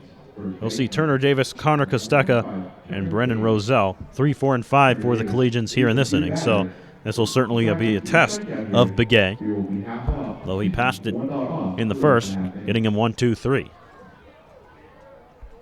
Davis fouls the first pitch he sees away into the stands. That's 0-1. Collegians with a 5-run lead. They lead at 8-3. Though, as we saw last night, no lead is safe.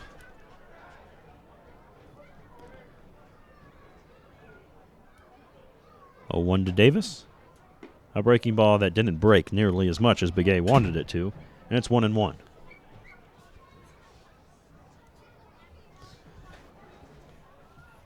Trying to give you on a line on if Eddie Reyes stayed into this ball game, as he came in to hit for Parker De Pascal. Not sure if that's him over there at second base or not. This one's high, 2-1. We'll let you know as soon as we do. Reyes last night did the catching, but he's listed on the roster as a catcher and third baseman, so if they really wanted to keep him in the lineup, I'm sure he could play second. 2-1. This one towards the gap from Davis, and it will fall. That's going to be a double, at least. Davis makes the turnaround first. Strong throw into the infield will hold him there at second base, but it's a double for Turner Davis, and he is on base for the third time today. And we talk about it every broadcast, it seems, but Turner Davis can really hit the ball the other way. As you saw him drive that one out there to right field. And this shows great maturity as a hitter to take the pitch you're given and do that with it rather than trying to pull everything. So Davis is aboard with the double. And now Connor Kostecka will have a chance to try and drive him in. Kostecka's been aboard 3 times, once on an error, once on a fielder's choice, and a walk. So he's 0 for 2 despite those numbers, and he fouls it away. It's 0-1.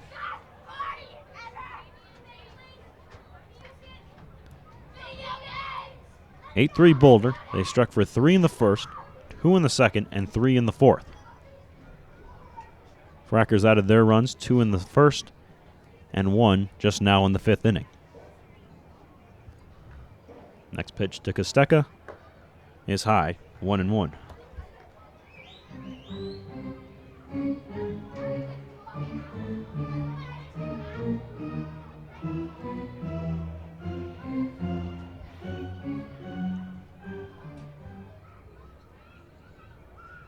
Runner at second, no one away. 1-1 to Connor Kostecka. Fouled right back to the screen.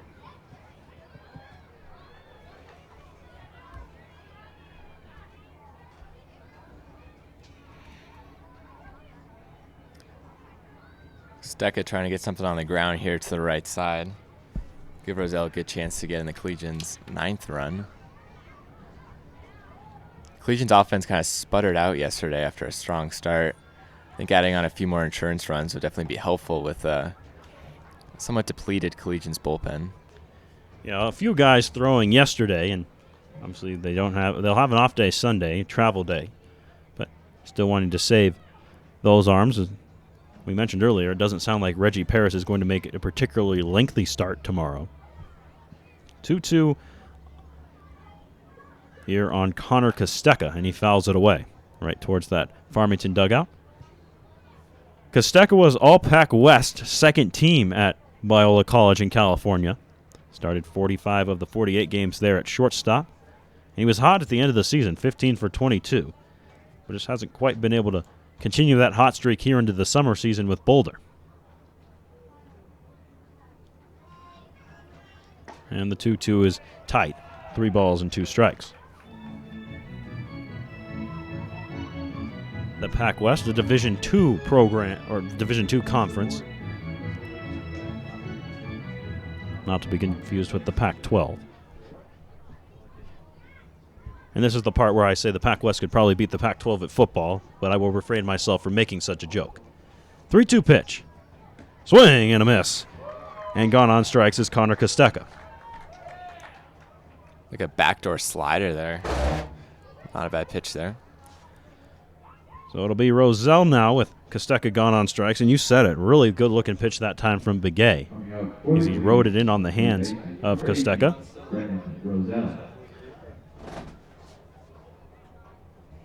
Roselle gets the start here today at third base. Though he's primarily a shortstop with Kosteka over there at short, he plays third. First offering. And it's low, ball 1. And why not? They want to keep his bat in the lineup. He's been on base 3 times a day. A walk, a double, and a hit by pitch.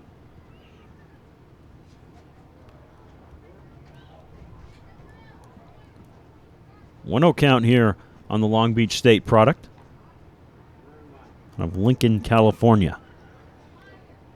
And it's high, 2 balls and no strikes. Roselle, we talked about it last night, but while he did not get much playing time in his freshman year for Long Beach State, his high school numbers were outstanding in a particularly tough area of the country in the Los Angeles metro area. The 2-0 is called a strike. He was first team All-Metro, first team All-League, and the league MVP his senior year. And in the baseball hotbed there in California, no small achievement. 2-1 from Big A, swing and a miss. Even at 2 now on Brennan Roselle. Runner at second, 1 away. Davis out there at second base, doubled to begin this inning. And Davis continues to stay hot, hitting .500 even coming into this ball game. And the 3-2 is fouled away.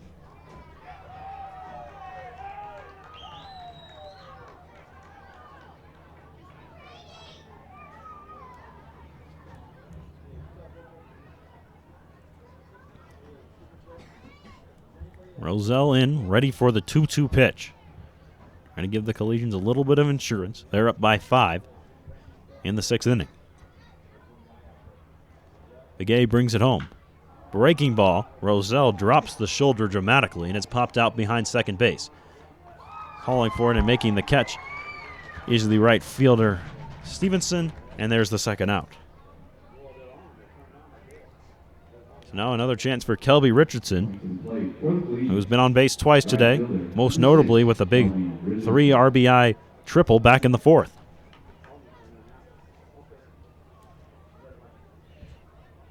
Some good infield-outfield communication there from the Frackers. I've been a lot more impressed with the defense tonight.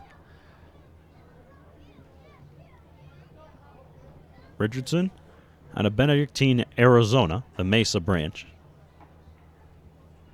Part of the NAIA, this one down low, ball 1. Specifically the California Pacific Conference. If you're not familiar with the NAIA, it's often kind of comparable to a Division III, maybe even up to a Division II standard at times, but that's kind of where it sits, independent from the NCAA. 1-0 pitch. Fouled right back to the screen, 1-1 on Richardson. The Red Hawks were eliminated in the Cal Pac tournament, so they didn't make it out of the conference tournament. Of course, the team is still young in terms of the school. It was only opened in 2012. So certainly not a storied program. 1-1. There's a strike.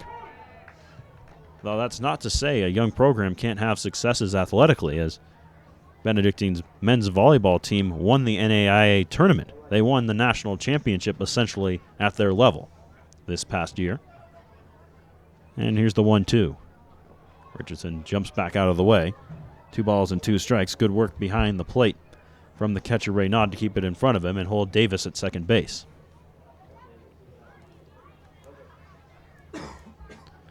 2-2 on Kelby Richardson. Runner at second, 2 away. Big A doesn't even look towards the runner and brings it home. Swing and a miss by Richardson. Big A strikes him out on a low fastball, and that will end the inning. So the score will remain 8-3 despite the leadoff double from from Turner Davis. And we'll head to the bottom of the 6th till 8-3 Boulder.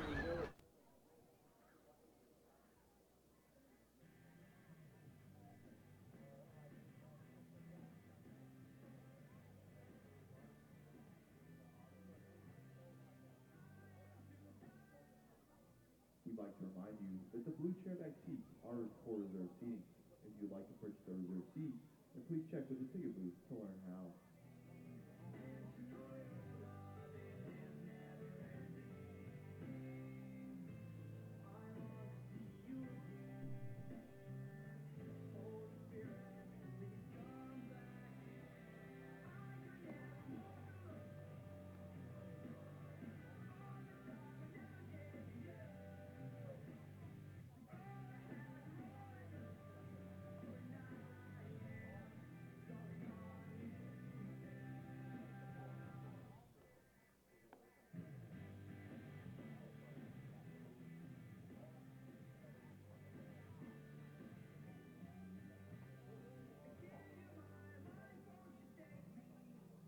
Now pitching for the Collegians, number 26, Trent Africa.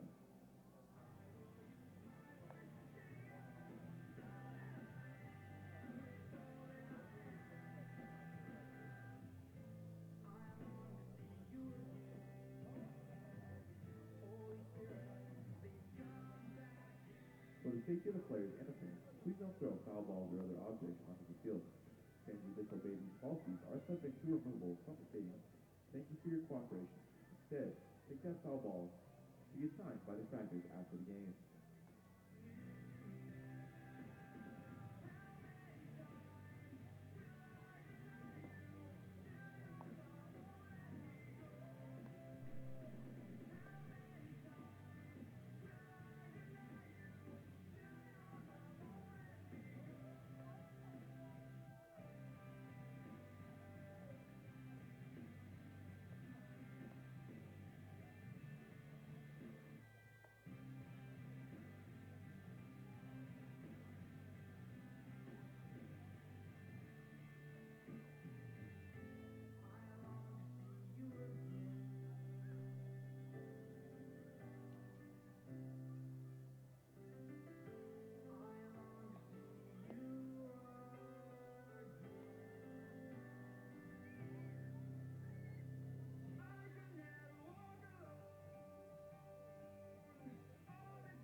New pitcher on for Boulder as the evening is done for Joe Milano. We'll give you his total stats here in just a moment, but on to pitch is Trent Lafka.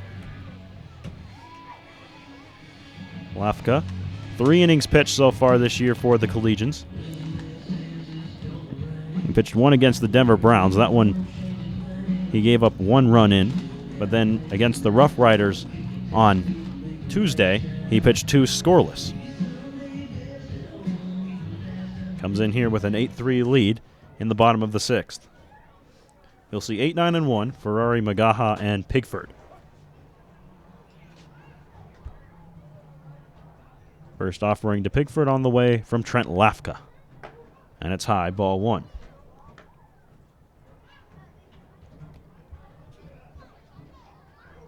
We said we like to keep you updated on some scores. This one not a baseball score, but oh well. It's important. 82-70, the Toronto Raptors are leading the Golden State Warriors in the 4th quarter of Game 4 of the NBA Finals. That one outside, 2 balls and no strikes. The Raptors looking to finally beat the Warriors, the dynasty, and they're already up 2-1 in the series and have a chance to go ahead 3-1 now in Game 4. We'll keep you updated on those scores as we go along here tonight. But as it is, 82-70 Toronto. 2-0 the count here to Devin Ferrari. Lafka kicks and delivers. And it's 3-0. By the way, if you're wondering, yes, Kawhi Leonard is going ham in that game. He's 10 for 19 with 31 points.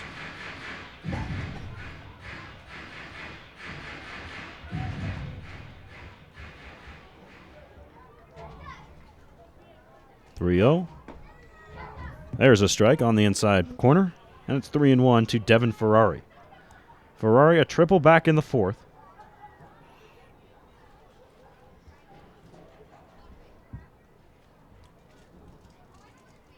And a double play in the 2nd.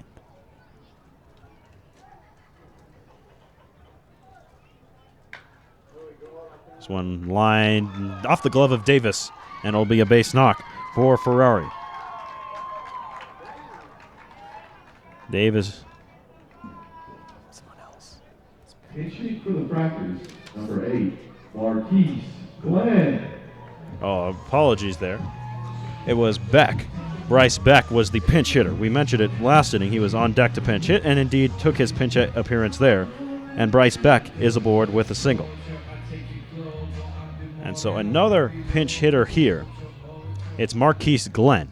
Glenn was a big part of the comeback for the Frackers a night ago, and now getting a pinch hit appearance here as he hits for Cody Magaha.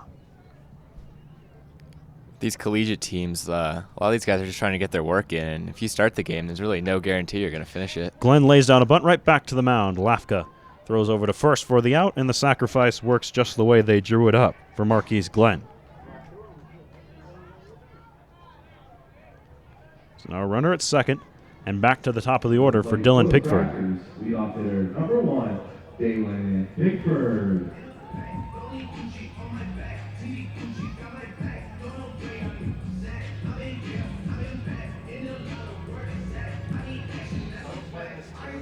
Left-handed batter Pigford against the righty Lafka.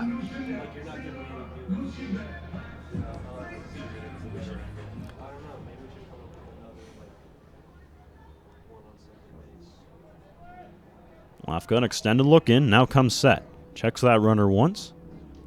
Now slowly looks back and once again returns his glance to the runner. Here's the pitch. And it's outside and low, ball 1.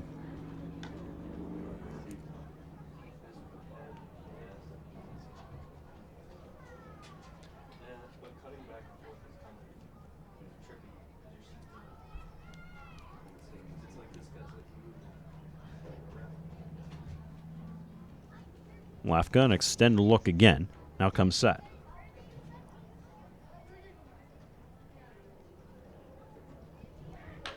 Chopper over the head of Lafka, no small feat as he stands at about 6'7", and it goes into center field for a base hit. 1 run will score as around and in is Bryce Beck. And now within 4 are the Frackers. Pigford's been a thorn in the side of the Collegians all night long, and he picks up another RBI there. Had that home run back in the first to start the scoring, and now the most recent RBI as well.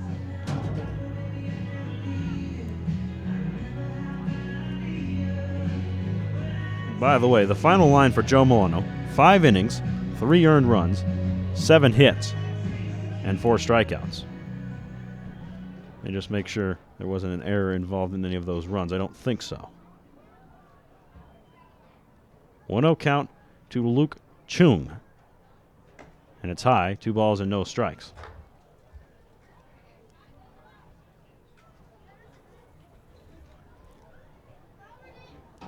Chung a double his last 2 times at the plate. Or excuse me, just his last time at the plate. His first hit of the season.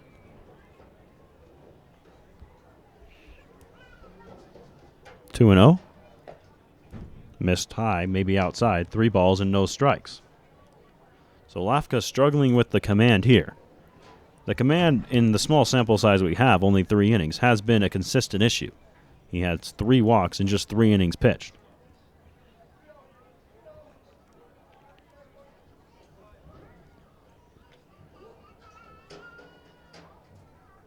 .3-0 towards left. Reeves playing in, able to run that one down for the second out.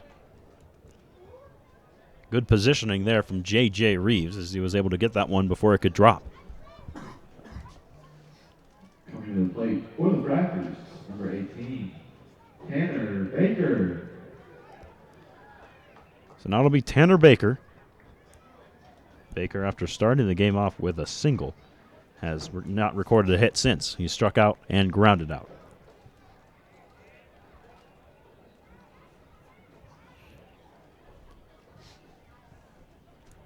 Trying to keep the line moving as things are starting to drift into the later innings here for Farmington if they want to try and come back in this one. Though, of course, a night ago they waited till the 7th and it worked out. Swing and a miss there from Baker. 0-1.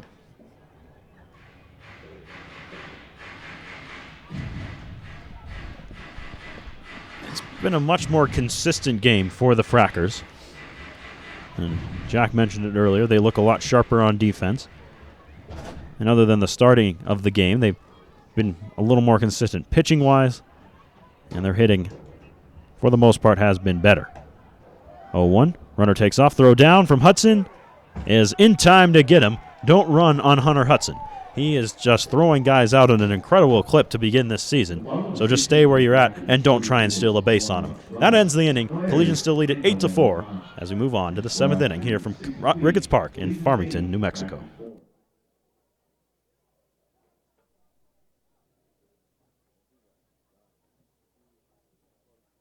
Visiting spectators and Frackers fans, in the unlikely event of an emergency, you will be asked to vacate the stands and find exits on the west and south sides of the ballpark. If you get separated from your party, you may gather with them in the south parking lot. All right, ladies and gentlemen, it's time to take your attention down to section 20, where we have some Fracker trivia for you. Go ahead and take it away, Madison. All right, Frackers, I'm here with Melissa. Melissa, and she's going to play Farmington Frackers trivia. Okay, Melissa. When asked what his dream vehicle would be, he would answer the truck that he drives now. If he had a superpower, it would be to fly. And he is majoring in communication. This Fracker is A. Cameron Stevenson, B. Griffin Coleman, C. Ethan Barker, or D. Babe Ruth. Let's go with Ethan. It is Ethan Barker. Go ahead and wave to us, Ethan.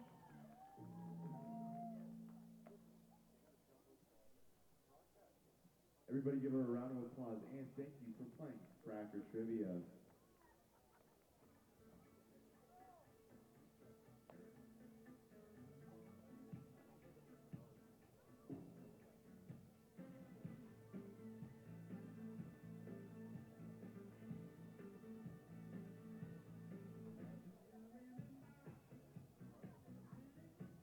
Restrooms are located just north and east of the concession stand, under the bleachers.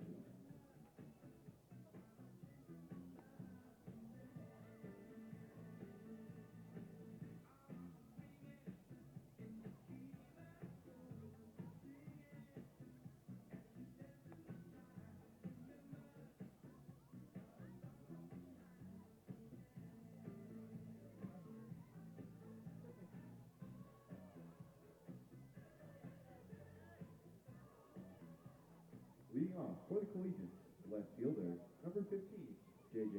Reed.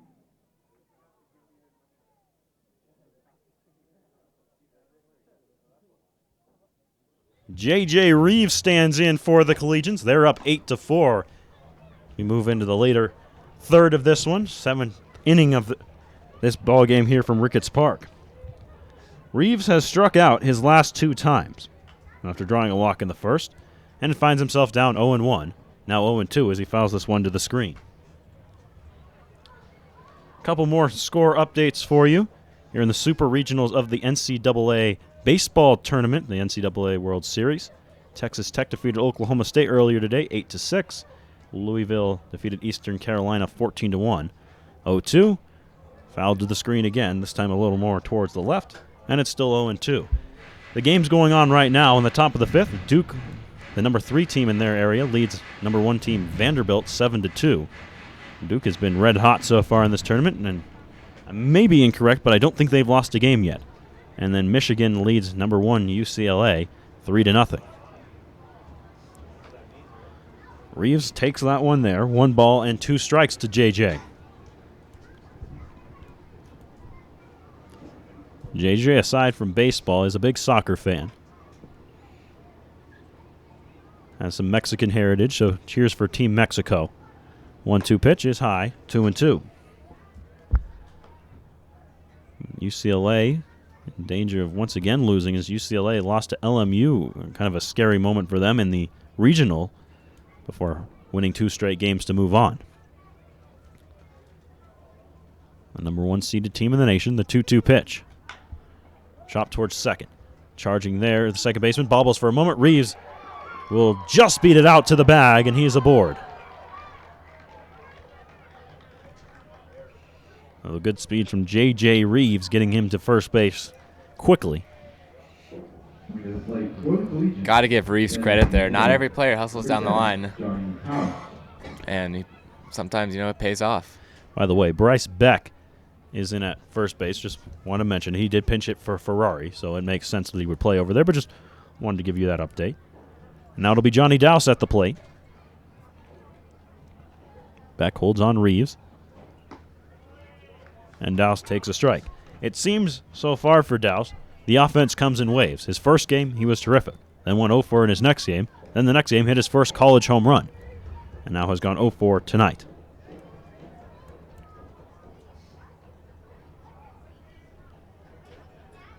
Diving back is Reeves on the pickoff attempt. Just about the perfect lead as he sneaks the hand in there in time. Pretty good looking pickoff move for a righty from Dylan Begay. Can't fall asleep on him. And another move over, and Reeves is back. Begay keeping sharp tabs on him.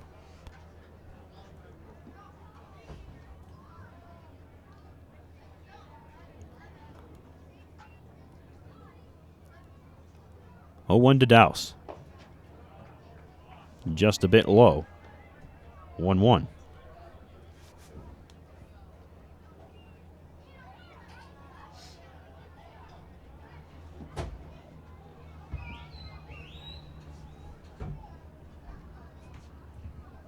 Runner takes off, and Johnny Douse drives this one to right field, chasing back the right fielder just in front of the track.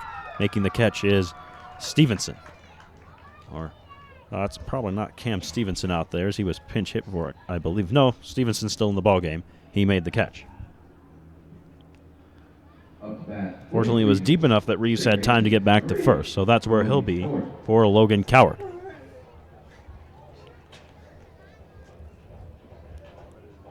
Definitely see Reeves trying to swipe second again here with a 9-hole hitter up.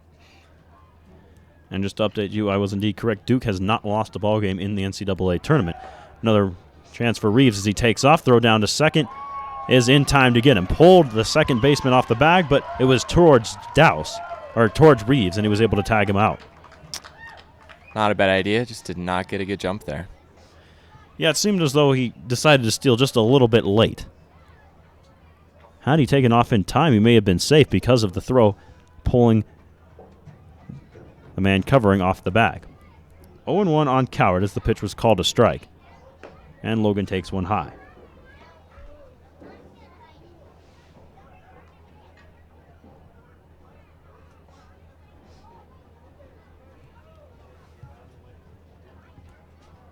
Two-0 offering. He's outside. 3 balls and no strikes. Hold on a moment. They've changed the scoreboard on me, so it's 3-0 now, supposedly. Had that pitch called a strike against Coward earlier, but 3-0 it appears. And Logan will draw the walk. So Coward down to first. So with 2 away, it'll be a chance for Chris Amador. Amador, a 1-for-3 day. He's scored twice.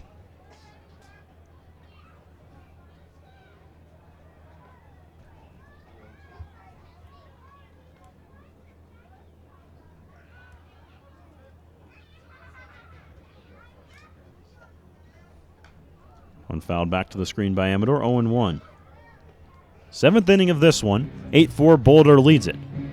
They have 8 runs on 6 hits, 4 runs on 9 hits for Farmington. This will be Amador's 5th at bat of the game. Definitely a sign of a good offensive day. He watches one outside for ball 1. Anytime you can bring a leadoff hitter, and it would appear most of the lineup, even if they go in order for the Collegians the rest of the game, up 5 times, then certainly it is a good sign. And they put 8 runs on the board. 1-1, just finding the inside part of the plate, and it's 1-2. Chris thought it was a touch in, but now he'll have to buckle down with a 2-strike count. Coward at first, about an average runner. 1-2 pitch. Towards right. Coming in on it is Stevenson. He'll make the catch for the 3rd out. So Collegians unable to add on anything here in the top of the 7th. We'll move to the bottom half. Still 8-4, Boulder.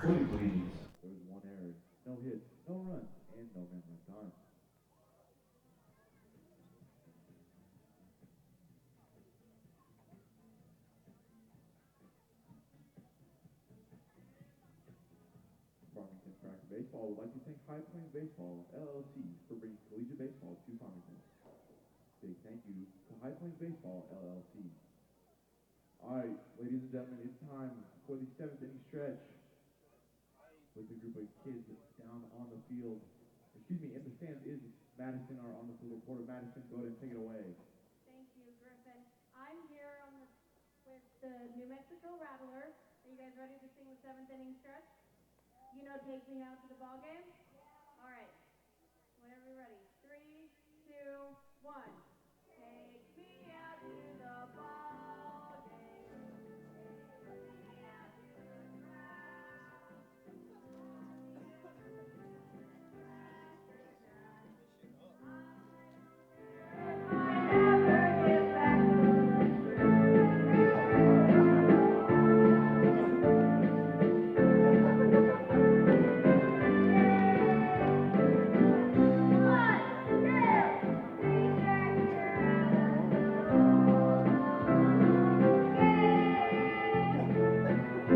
Thank you, New Mexico Rattlers. You did great. Thank you, Grant.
Tanner Baker will be the batter here for Farmington. Trent Lafka goes back to work on the mound for Boulder.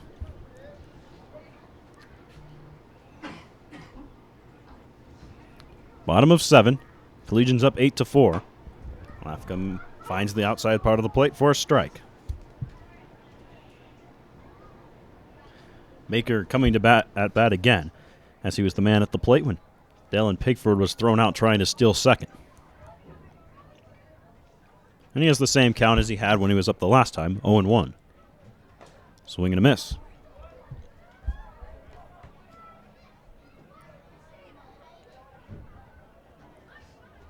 Oh 2 on Tanner Baker.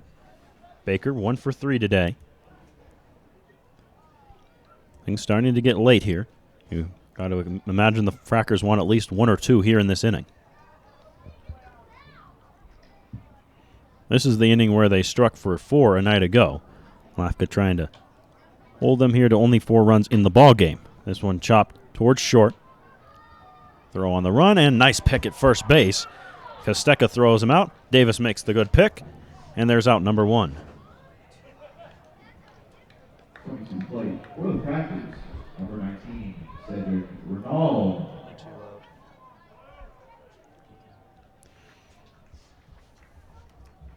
Cedric Renaud, batter now. Renaud, 1 for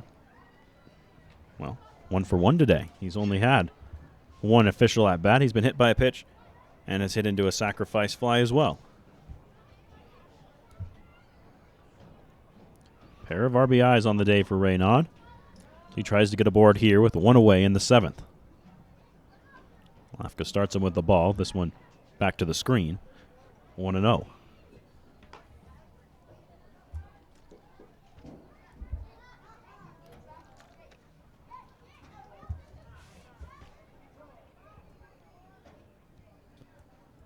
Time asked for at the plate by Renaud as he'll step out.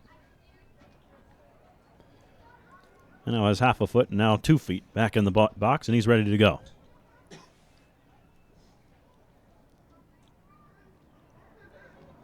One-0 from Trent Lafka is high. 2 balls and no strikes.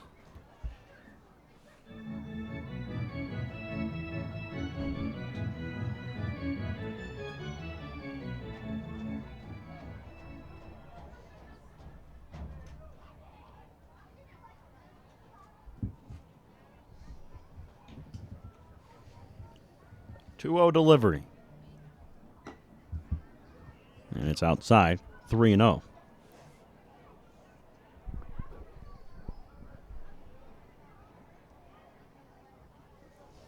Reynaud was the DH for part of the game yesterday, catching here today.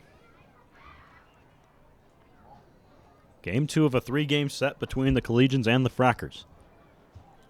3-0 finds the zone. Collegians fell 8-7 last night. They lead it 8-4 here tonight.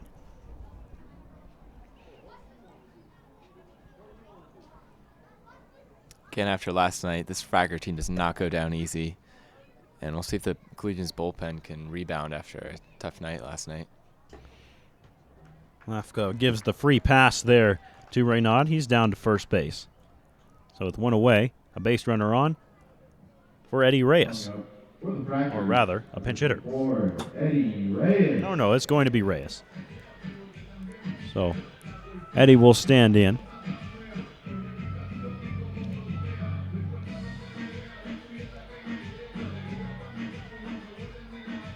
I think what they did defensively did the Frackers, looking over it here. I think they moved Glenn to second after his at-bat. And I think they have this guy here at the plate, Reyes, at third. So he can play third along with catcher. And he watches one outside. And Hudson going to go have a chat with his pitcher, Lafka, here. Reyes with a triple in his last at-bat. Definitely want to be careful with him. Had a pretty decent night last night as well. 2 for 4. Ground ball would be huge here for Lafka. Send the Collegians into the 8th inning with a 4-run lead. And Reyes, a prime candidate for that, does not run particularly well.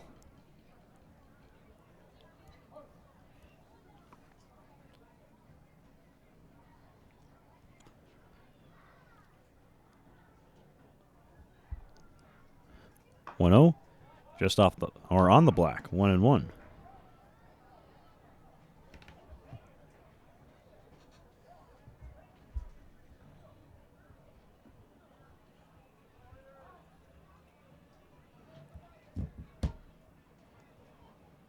Update from Oakland. The Raptors have stretched it out to a 95-83 lead with 3:43 left to go in the game. This one inside, 2-1.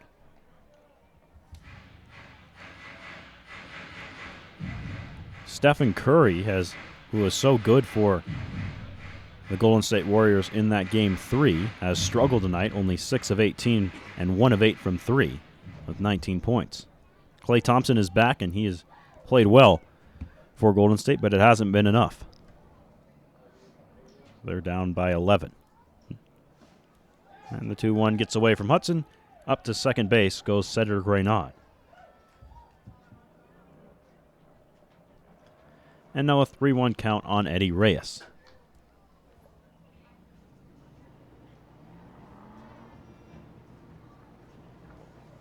Trying to have a look down and see if anyone's getting loose down in that bullpen for the Collegians.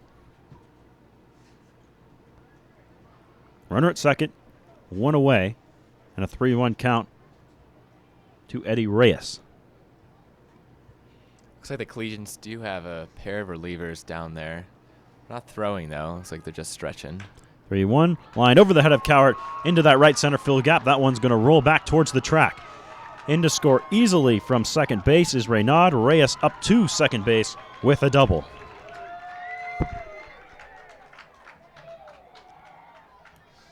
So Reyes another squarely hit ball. And he has his second extra base hit of the day. This time a double and another RBI. For the Frackers, number 16, Ethan Baker. So now it'll be Ethan Barker. With his team down now only 3. And Turner Davis has come over with Hunter Hudson to chat with Trent Lafka. Possibly slowing things down here to get some more time for the relief pitchers to warm up. And those guys who were stretching are now beginning to throw out there in the bullpen. bit of an obscured view from the booth here. A little difficult to tell who exactly is down there. Looked like one right-hander. Couldn't spot the other one exactly.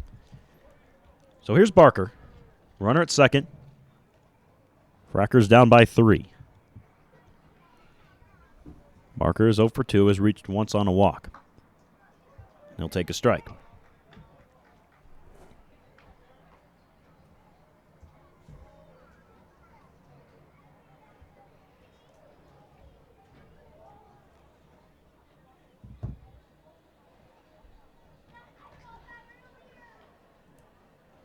Lafka glanced back at second. Now focuses in on home. 0-1 pitch. Inside, nearly got a piece of Barker. And it's 1-1.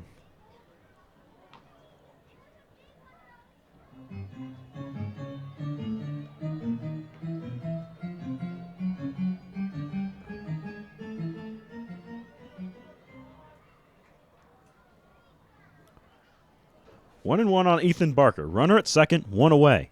Collegians up by 3 here in the 7th.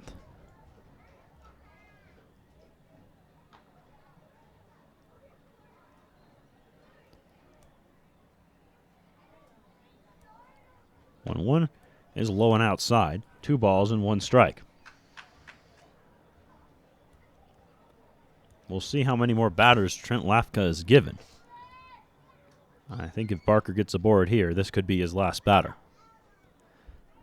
Lafka's going to reconsider his 2-1 pitch as he steps out, wipes his face on his sleeve, and now is ready to go.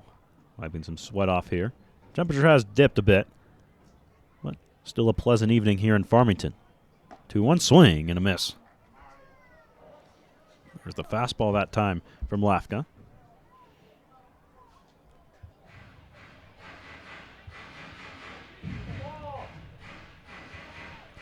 And Hudson once again going to go out and chat with his pitcher.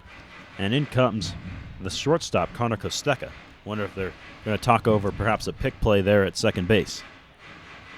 Not a bad idea also with a runner on second, possibly sneaking a look at the catcher's signs. Yeah, maybe changing things up. There's a variety of ways you can go. Well, maybe it's the third sign, maybe it's the first sign after the fastball. Who knows?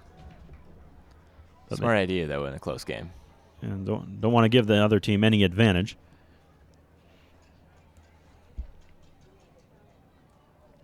Two-two count on Ethan Barker. Runner at second. 3-run lead for the Collegians here in the 7th. Lafka looking for the strikeout. Looks in to get his sign. Now comes set. That's it. Reyes at second. Brings it home. This one towards second. Cowart up with it there. Routine play to first. And there are 2 away. So with 2 down, Cameron Stevenson will be tasked with driving in the run from third. Try and make this a 2-run ball game. Number 32, Cameron Stevenson. And Lafka out there trying to finish this inning. It's his 2nd inning of work. He's given up 1 in each of his innings, but still has the lead, 8-5.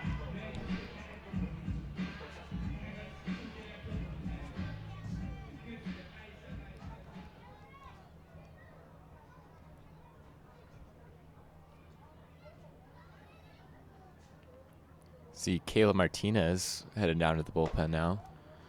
That one is high. 1 ball and no strikes to Cameron Stevenson.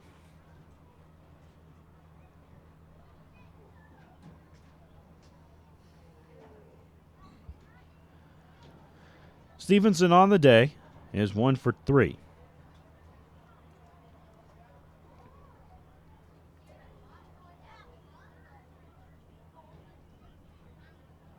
One-0 pitch. In the dirt, Hudson keeps it in front of him and holds Reyes at third. Good block there with a runner on third. Saved a run.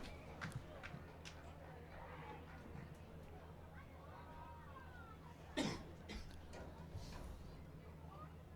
I'm Stevenson at the plate, I might just eliminate a breaking ball here, at least in the dirt. Especially after that pitch. And Lafka's fastball has been the best pitch for him so far tonight. Ball finds a backstop, scores a run. So Stevenson will get a fastball, and he jumps on it here, hitting it out to left center field. Amador drifting over, but it'll be Reeves who takes charge and makes the catch in left center field. And that will end the inning. So Trent Lafka works out of the inning, only giving up one. Collegians still lead it 8-1 as we head to the 8th here from Farmington. No errors and one man left on. Stage structure 7 complete. Collegians 8, Frackers 5.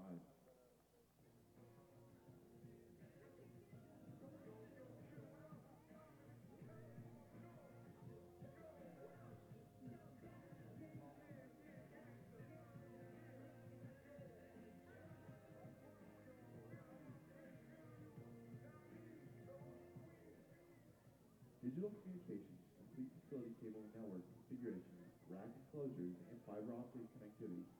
Digital communications has been installing telecommunications and data systems since 1987. Partner with Digital Communications for long-term expert technical support. Digital Communications, 505-326-5496. Digital Communications.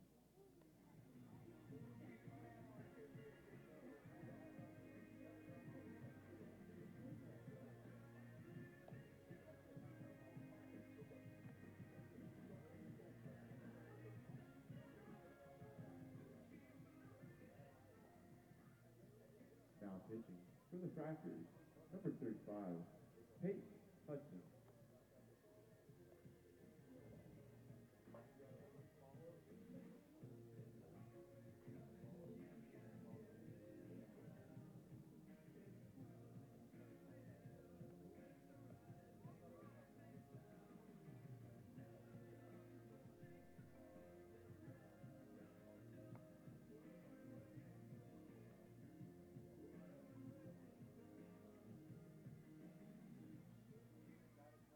Looking for an ice-house vending machine? There are over 2,500 Twice locations across the United States to meet your ice needs. Twice the Ice, providing ice to keep you cool throughout the baseball season.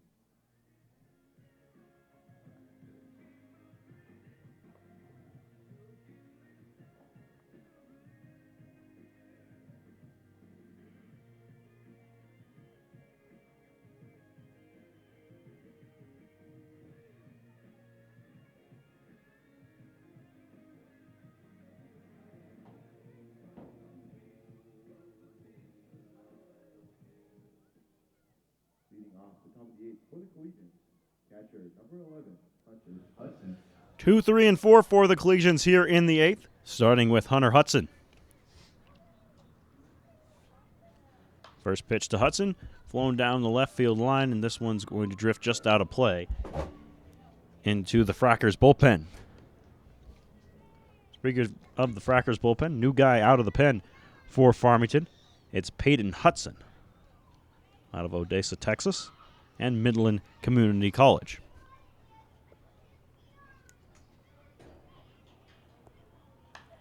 And this one fouled away.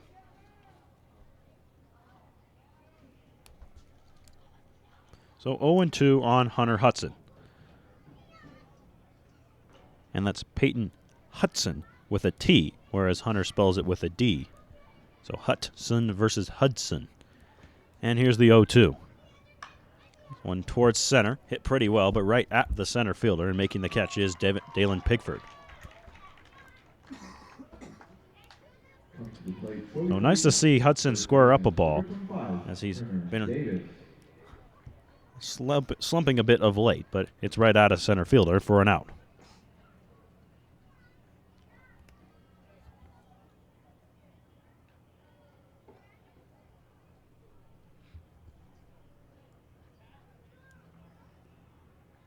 So now with one away, it'll be Turner Davis. Davis doubled his last time around, but was left stranded at second base.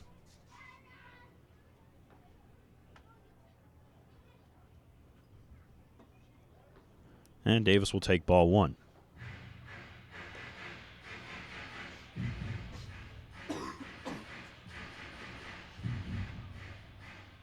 Davis has been on base 3 times. He takes ball one inside. He walked in the first. Reached base on a third baseman's error in the 4th inning. Looking to get on here for Kosteka. He's also had a good night at the plate. He's on deck. And Davis hits one high in the air to center field, drifting back a bit on his Pigford, and he settles under it to make the catch. So 2 balls to center and 2 outs for the Collegians here in the 8th. And now Connor Kostecka will be the batter. Collegians squaring the ball up well here this inning. Just not finding any holes.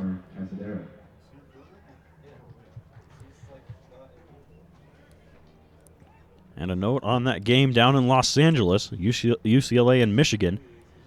In the bottom of the 9th, UCLA has loaded the bases with 1 away, down by 3. I'll be sure to keep you updated on that.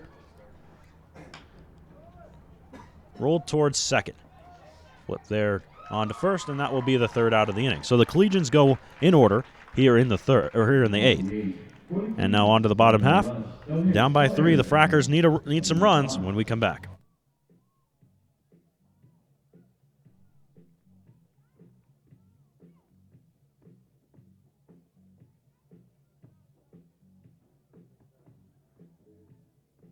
For the safety of the players and the fans, please don't throw foul balls or any other objects onto the field.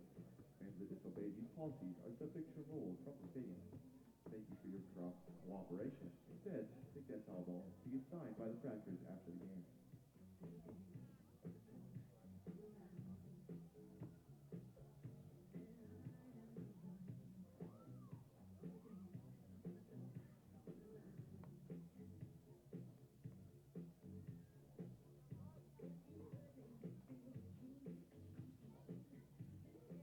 Navajo Transitional Energy Company benefits the Navajo people by using Navajo resources.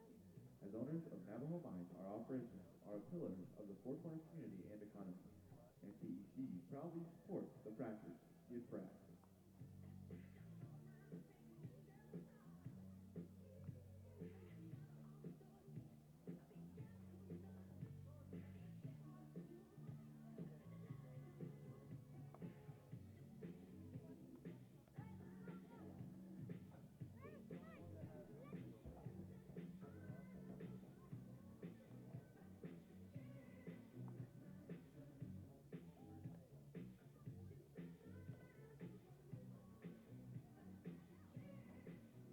Every Fracker game on ZCast.com. Also, check out the ZCast guys as they try to find the best green chili cheeseburger in the state on the ZCast Facebook page. You can find the ZCast Facebook page at ZCast Media.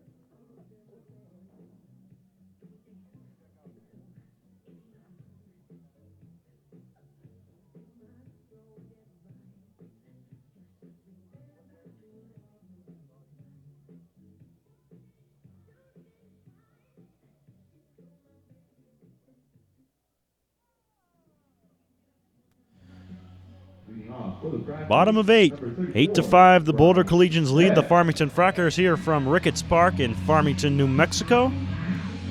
And John Youngblood has come on to get the hold here for the Collegians in the 8th. And quickly, before we get underway here, an update from Los Angeles with an RBI single. Michael Toglia drove in 2 runs, and it's now 3-2 Michigan with 1 away, runners at first and third in the 9th. So we'll keep you appraised on that game. But for now, here in our game, it'll be Barker at the plate against John Youngblood. And the first pitch is outside, ball 1.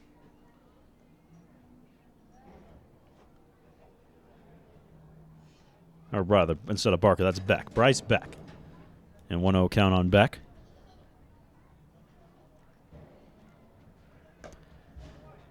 And there's a strike.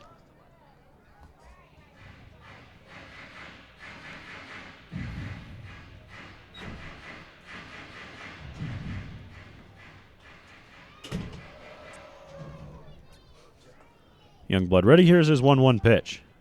Swing and a miss, and it's 1-2. Youngblood just 1 appearance on the season for the Collegians against the Fort Collins Foxes. He went 1 1/3.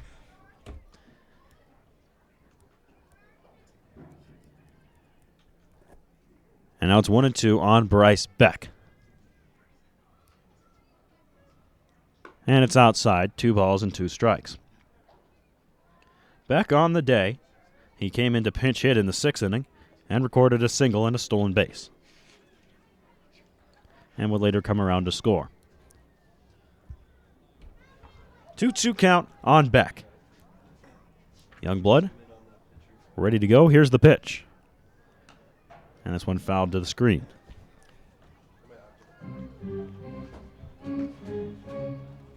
It's like Youngblood's appeared in just one game for the Collegians this year, and Coach Toledo's shown a lot of confidence in the reliever in a close game in the 8th inning. Well, they haven't really gotten a chance to see who's going to be the setup man or the closer, because even the games they've won haven't been particularly close when they've had the lead. The 2-2's outside, 3-2. All the close games they've been in, they've been down. When they've won big. That's true. No one has really, I guess, cemented themselves in that closer's role. And so they're giving Youngblood a try here in the setup man spot. 3-2 pitch. Swing and a miss. He strikes out Bryce Beck for the first out. Youngblood with the strikeout. He's out of Henderson State in Arkansas.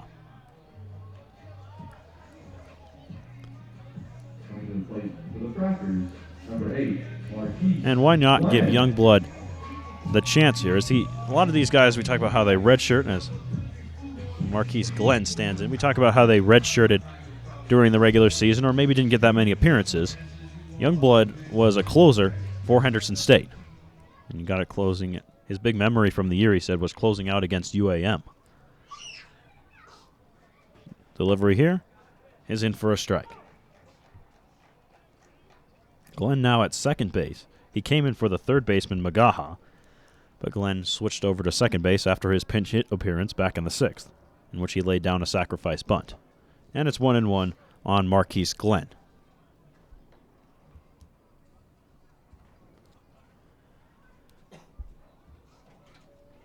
Youngblood, double major in a couple of different areas in business. 1-1, and it's called a strike. Youngblood wants to go into marketing for a sports team when he finishes school.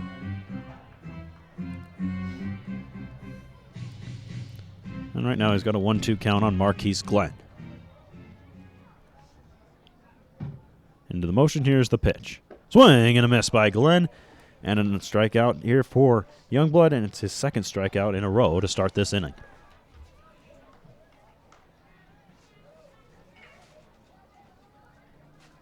Coming to the plate for the Frackers, leadoff hitter number 7, Dylan Pickford. So here's Dylan Pickford now. And as Frackers are down to their final 4 outs here tonight. Youngblood ready and waiting on the rubber for Pickford as he stands in. Lefty against righty. Youngblood kicks and delivers. High leg kick. And it's just outside, ball 1. I would not be surprised here if Youngblood continues to pitch well, if he would show up again in the 9th inning. Coach Toledo could play the hot hand. Try and make the 6-out save. I agree with you there. 1-0. And that's downstairs, 2-0. And perhaps that is the plan for Coach Eddie Toledo anyway, is just to have Youngblood try and go 6 outs. We'll see. Collegians do have a reliever in the bullpen. A little difficult to tell who exactly. For now, though, Youngblood just trying to get out of this 8th inning. He's well on his way to doing so. A pair of strikeouts already. And the 2-0 is flown out behind third. Sending under it in foul territory and making the grab is Roselle. And John Youngblood works a 1-2-3 8th inning. We're on to the 9th here in Farmington. Collegians up 8-5 here from Ricketts Park.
Please do not smoke from restrooms or anywhere else inside the park.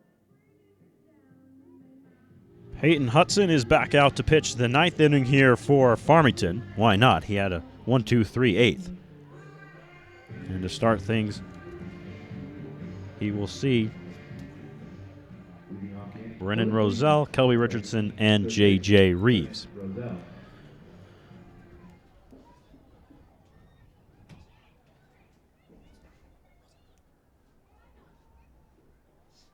Pitch to Roselle, squaring to bunt, pulls it back and takes a ball. Collegians up 8-5 here in the 9th.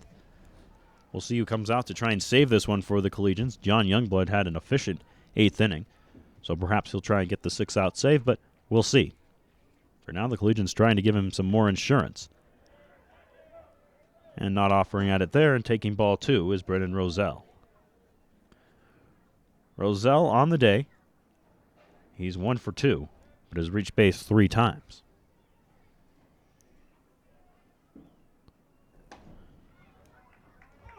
That one in for a strike, 2 balls and 1 strike to Roselle.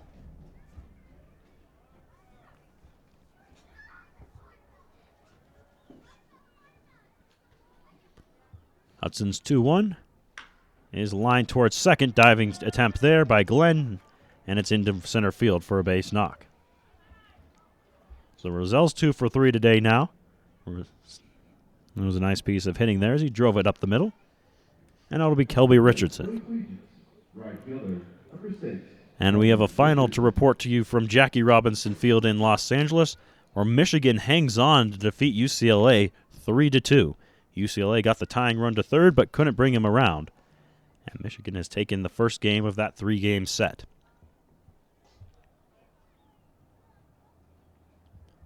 First pitch to Richardson, goes back to the backstop, and up to second base goes Brennan Roselle.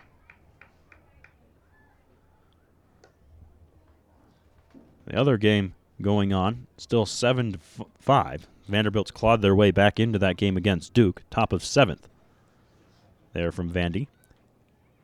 And then another final to report to you from the NBA. The Toronto Raptors are 1 game away from winning their first NBA Finals as they defeat the Warriors 105-92. Richardson gets beamed here. He's down to first base. And the Collegians a prime opportunity to add on here with runners at first and second and no one away for J.J. Reeves. Come to the plate for the Collegians. Left fielder, number 15, J.J. Reeves.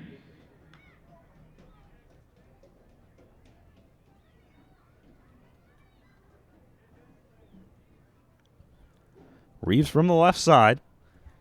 He's 0 for 3 today. Chance to drive in a much appreciated insurance run, I'm sure.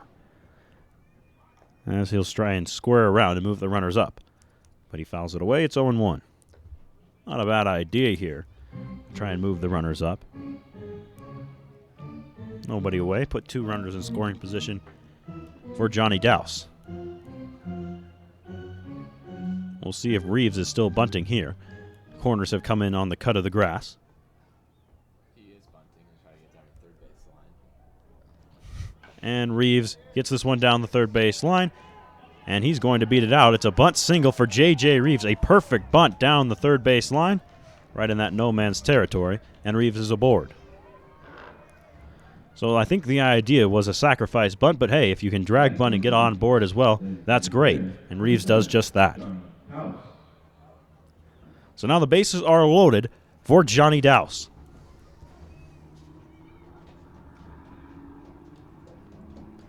Dowse, a big opportunity here. Hudson ready. Here's his pitch. And Dowse takes one low in the dirt for ball 1.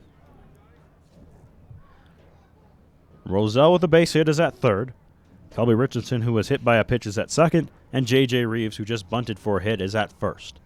No one away. And Johnny Dowse a chance to drive in some insurance for the Collegians, up 8-5. Dowse checks his swing, right back to the mound. They'll go to home for 1, on to first for the double play.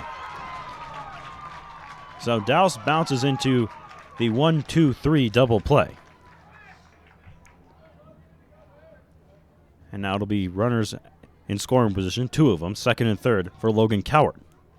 Up to bat for the Collegians, And don't want to leave any runners on here. Don't take anything to chance going in the ninth, even up 3. Or into the bottom of the ninth, I should say, go up 3. Coward on the day, 1 for 3 with a walk. Trying to drive in the runners from second and third in Richardson and Reeves. And Logan takes a strike.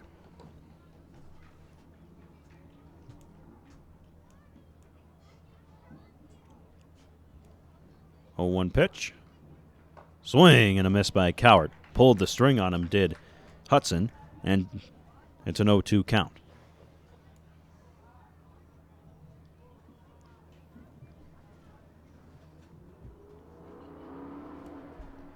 Oh, 2. Coward chased the pitch high, but was able to poke it back to the screen.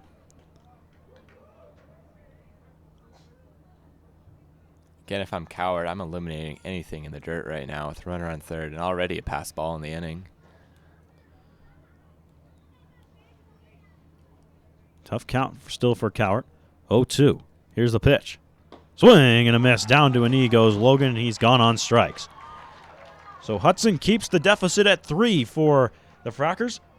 They'll try and tie it up or perhaps win it here when we come back on the Collegians Broadcast Network. No errors, no run, and 2 man moved on.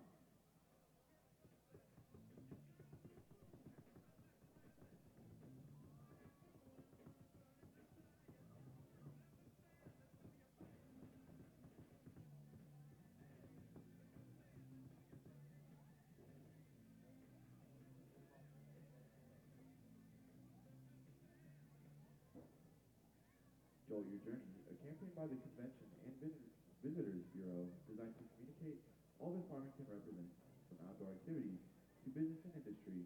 The CVB invites you to Joel Your Journey. Join them on Facebook and Instagram at Joel Your Journey.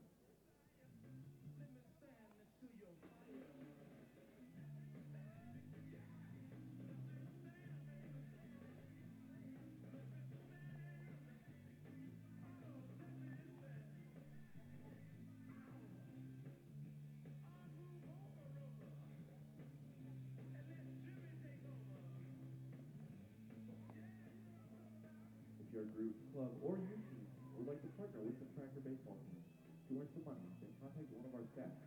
Fracker Baseball provides fundraising opportunities for local youth teams, groups, and clubs. Together, we can.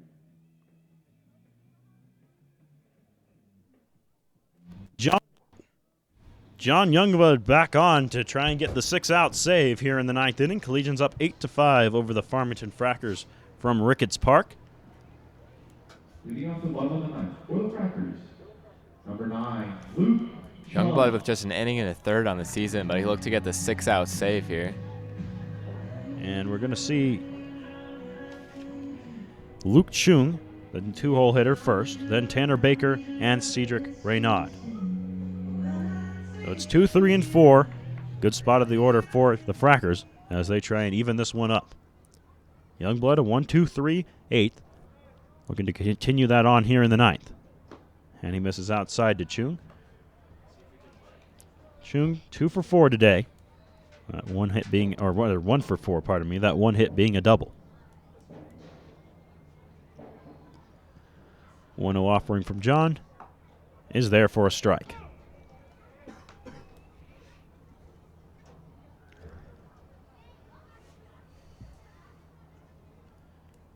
Collegians looking for win number 3 on the season.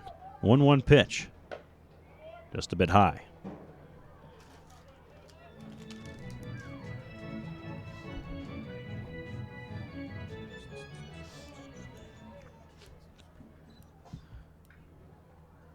Two, 1. And it's 3 balls and 1 strike. That one just off the black on the outside. Well, this is the kind of at-bat you want from Chung. Try and get the leadoff man here on in the bottom of the ninth.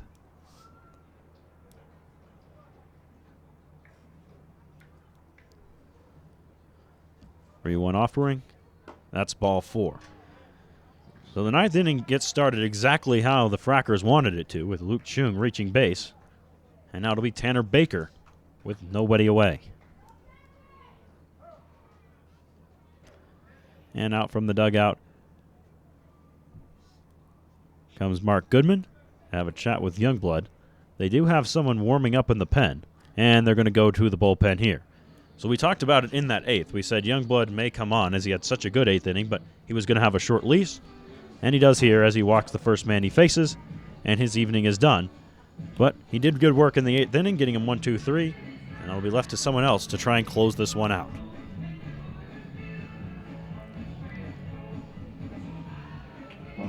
So new pitcher coming on for the Collegians. They're up 8-5 here in the ninth. Runner aboard, and no one away. And it's the Hawaiian John Kea to try and close this one out. And who else to have in that closer role? I know Kea struggled last night, but it wasn't really his fault. If you go back and look at the book, Kea, who was pitching for 2 innings a night ago, or rather, half an inning and then before coming in totally in the ninth, he had the infield hit that went off of the umpire, then had an error behind him, got 2 strikeouts, got out of the inning. Then he got an out, and he did walk 2 guys, granted, but then a failed fielder's choice in which a close play at second was ruled against the Collegians, and then that error ended the game. So Kea did have the 2 walks, but other than that, none of it was his fault. So while the book may be messy against John Kea, still I think the right guy to bring on in the ninth. It's really just a slew of bad luck for him last night. Also that potential ground ball double play that hit the second base umpire. Could have escaped easily, but not for Kea last night. For Kea, the stats look like this. 5 innings pitched, 3 earned runs in those 5 innings, but he does have 6 strikeouts. Hey kids, would you like to? Hey kids, would you like to get a practice t-shirt? Would you like to participate in on-the-field events? Run out with Thompson? To join junior practice. Those 3 runs came in his first appearance against the Fort Collins Foxes. And that was Kea's first appearance of the summer, and he just looked a little bit rusty. He really wasn't himself on the mound. So while, of course, that's going to count to the ERA, towards the ERA in the end, it's not something to really pay too much attention to for Kea, because he wasn't really himself. And against the Rough Riders, he worked a clean inning, and then last night, none of those runs he gave up were earned.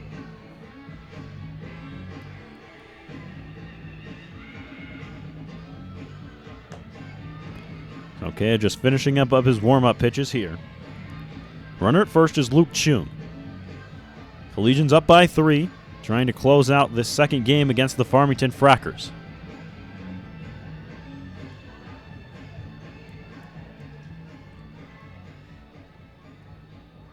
Tanner Baker, the batter. Left-handed batter against the righty Kea. For the Frackers, number 18, Tanner Baker.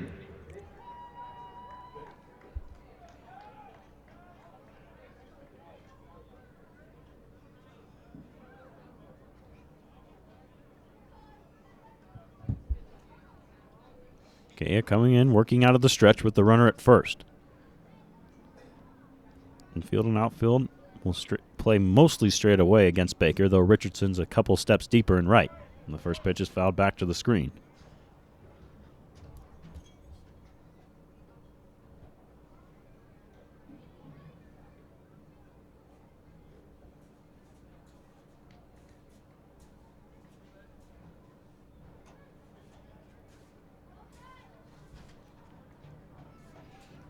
Oh, and 1 count from John Kea to Tanner Baker. Collegians trying to work out of game 2 with a win. And Baker lines one down the left field line. It's foul. Collegian second baseman Logan Cowers playing the pull side here with a lefty. I think that after that foul ball off to the left side, he might move a little bit closer to second base. Also might be a little easier to turn double play. See what Logan does here. Double play would not hurt John Kea's feelings any.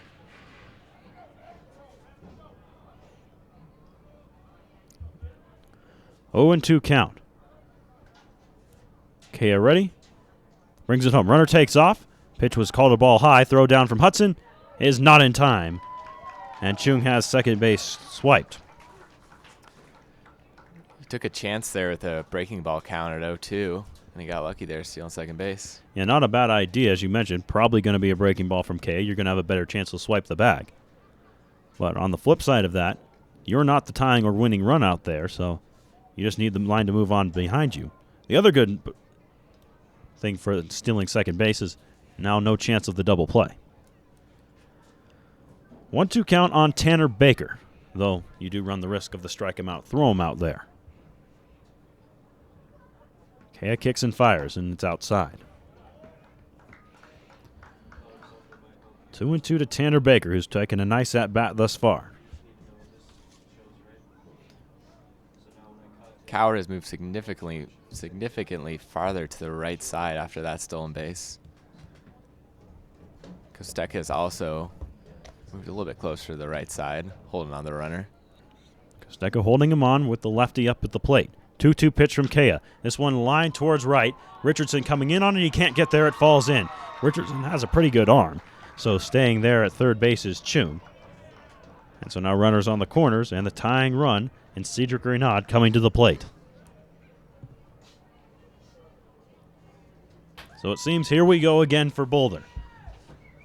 They fell last night after the Frackers scored 8 runs in the last 3 innings.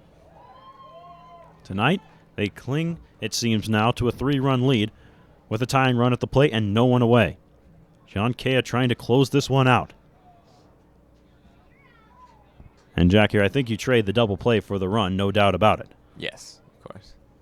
Especially up 3. Collegians just looking for outs here. First pitch to Renaud. Missed high, ball 1. It might be just me, but it seems like Kea just has a little less velocity than I'm used to seeing from him here tonight.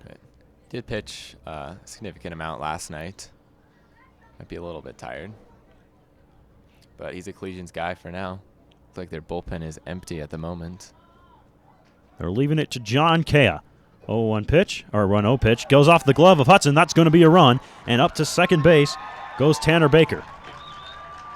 So now it's a 2-run ball game, and forget about the double play with Baker up to second. That'll be a pass ball on Hudson, not what the Collegians were looking for. So taking away the double play. So it's 2-0 to Renaud now as well. And Eddie Reyes, who's 2 for 2, waits on deck.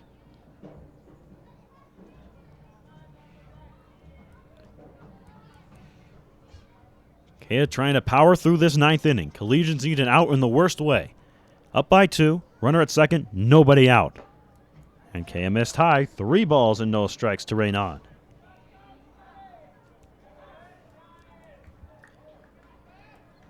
Walk here would put the tying run on.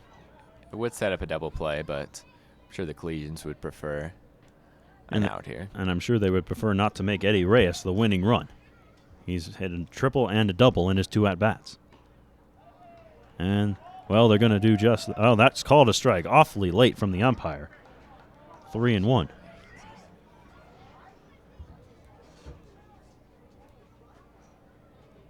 And Coach McGaha thought that was outside, and he lets the umpire know just that, and heads back to his third base coaching position. 3-1 on Cedric Renaud. Runner at second, no one away.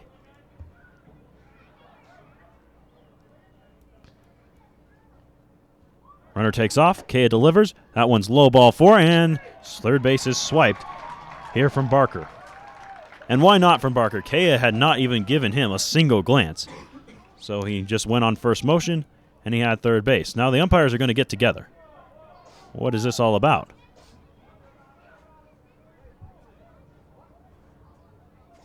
And now Coach McGaha is going to conference with the umpires.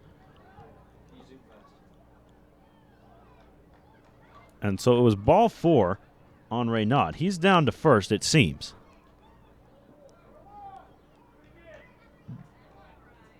Did it perhaps get a piece of him?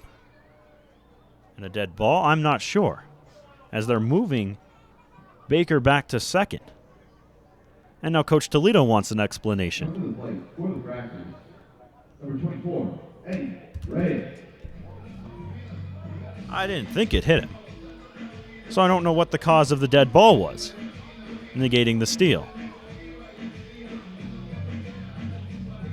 Just speculating here, but it may have hit when Hudson went back to throw into third, possibly may have hit the home plate umpire. Perhaps. Scratched him. Trying to pull up a replay here to get a look at it again. It's But the one cause I can think of. But as it stands, the tying run is aboard at first. Baker's still at second, and the double play in order. And Eddie Reyes coming to the plate. Reyes, since pitch hitting, has tripled and he's doubled. So not the guy the Collegians want to see.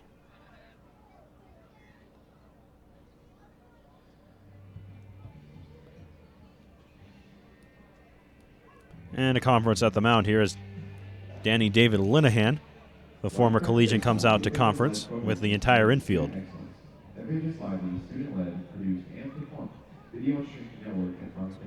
So Danny David coming out to chat with the guys as we try and take a look at this replay for you and figure out what the heck happened. I'm not sure. He wasn't anywhere near the umpire, it didn't seem to me. Something happened. Both coaches were satisfied. I believe the Fracker hitter did not get out of the way of the throw. I guess he does have right to the batter's box, but... As we take an even clearer look at it, oh, that's probably what it was. The right-handed batter walked in front of the catcher Hudson, walking out of the batter's box after ball 4. We have batter's interference. So it moved him back to second base. No steal. And as we mentioned, it's first and second, tying run at first, and Eddie Reyes the batter.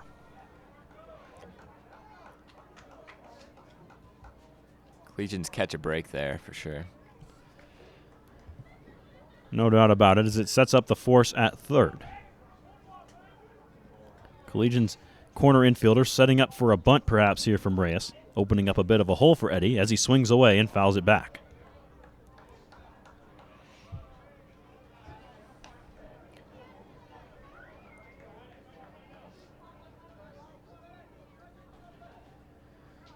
Still nobody out here in the inning. That's the big problem here for Boulder. And the tying run at first. Chung drew a walk. Baker singled. Reynaud drew a walk. And now it's Eddie Reyes. And that one's in the dirt. Those are the runners on base.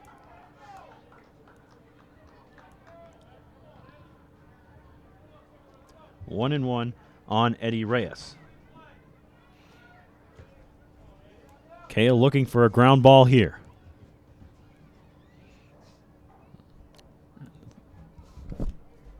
And the third baseman, Roselle, is really far in on the cut. Reyes takes a strike. So Kale works ahead, now 1-2. I mean, Roselle isn't just in on that inner cut of the grass. He's at least 3 or 4 feet in front of it. He will back up, though, here with 2 strikes. Looks like he's a Reyes showed no intention of butting. few strides behind the bag now. Double play depth for the Collegians. 1-2 count, nobody away. Tying run at first. Pitch to Reyes. Swing and a miss. Kea struck him out with first base occupied. They won't have to worry about the drop third strike. And there is a much needed first out for John Kea. So he strikes out the hot hand in Eddie Reyes. And now it'll be Ethan Barker. Barker's 0 for 3 today, has also drawn a walk. And it'll be another lefty here against John Kea.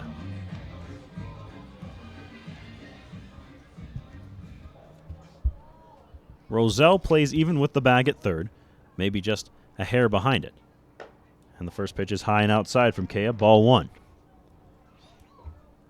8-6 Boulder here in the 9th inning. 1 away, runners at first and second. That guy at first, the tying run. The winning run at the plate in Ethan Barker. John Kea trying to hold the lead and send the Collegians back to the hotel happy. And this one's inside. And fortunately, Hudson keeps in front of him. And the runners stay where they are. 2 balls and no strikes to Ethan Barker. No need to take a chance there throwing back to second base. In the same vein, no need to take a chance out there and try and move up for Reynaud. The only run that matters is at first base right now for the Frackers. 2-0 pitch. It's outside 3 balls and no strikes to Barker. And what you don't want to do here is move that tying run into scoring position and put the winning run on.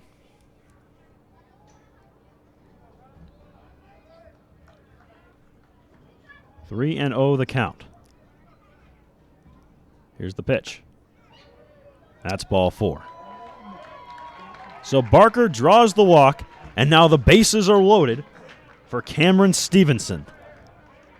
Stevenson playing in his first start here today for the Frackers and has a chance to be the hero. Almost a deja vu of last night. Yeah, that base is loaded. And then that pop-up that was unable to be fielded out and left. The Frackers won it. Collegians do have the luxury of a 2-run lead tonight. All right. Hopefully will help things here for John Kea. Bases loaded. Tying run at second. Winning run at first. Cameron Stevenson at the plate. 8-6. Boulder clings on to the lead with 1 away. Kea sets. Here's his pitch. Stevenson lines one into right field. That's a base knock. Richardson will field it on the hop. Run is in, and they will hold the runner at third. Good play out in right from Richardson as he saved a run, fielding that cleanly on the hop and would have had a strong throw to the plate. And Coach Magaha not wanting to risk it. Number 34, Bryce Beck. So Stevenson comes through with the single. And now the Collegians only up by 1. The winning run in Barker in scoring position.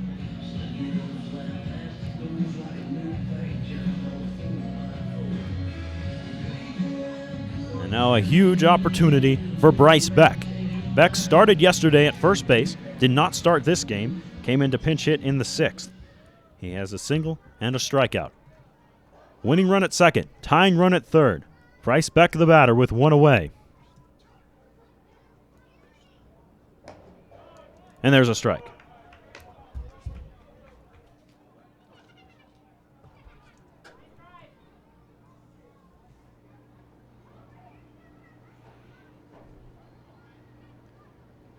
Baker the tying run at third base. Reynaud the winning run at second. Or Barker the winning run at second. The pitch, fouled away. And pardon me, it's Reynaud at third. And Barker at second. 0-2. Strikeout or ground ball, the name of the game here for Kea. Corners are in. Middle infielder is going to try and turn it. 8-7 ball game here in the 9th.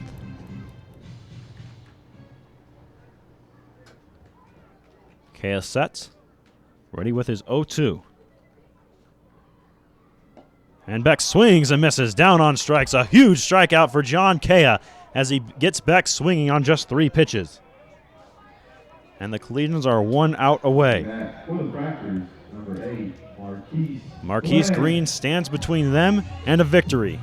Bases loaded, 2 down. Tying run at third, the winning run at second.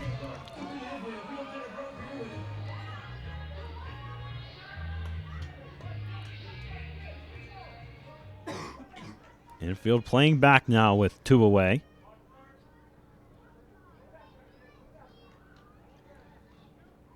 Glenn, 0 for 1. First pitch is high.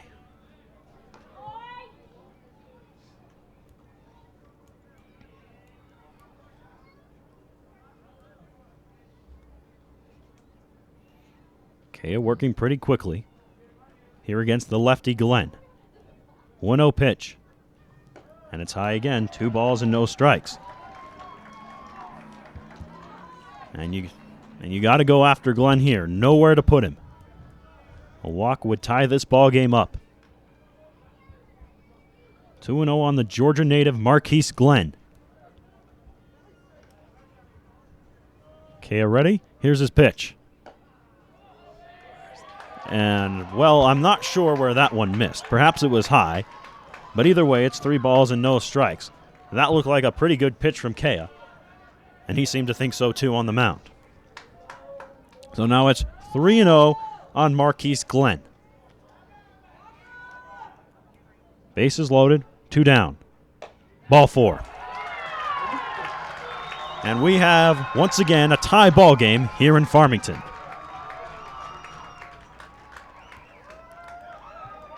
And though the Collegians now are tied, you got to focus in if you're John Kea and at least send this to extras. Tied at 8.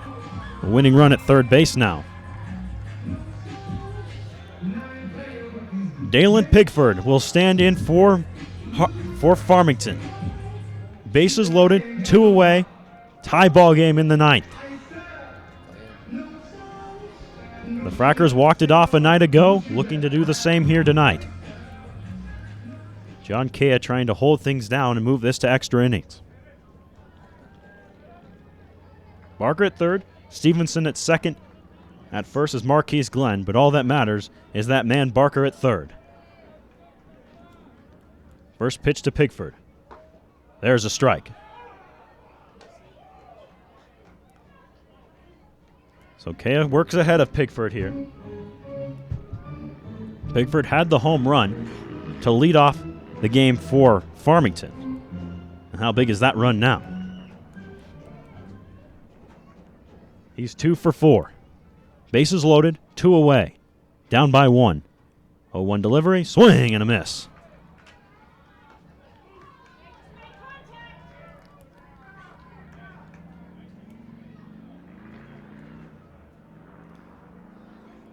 John Kea trying to send this to extra innings here from Farmington. 8-8 ball game here in the 9th. Bases full of Frackers. Pigford in from the left-hand batter's box. Spins that pink bat around and now asks for time. So Kea will reset on the mound.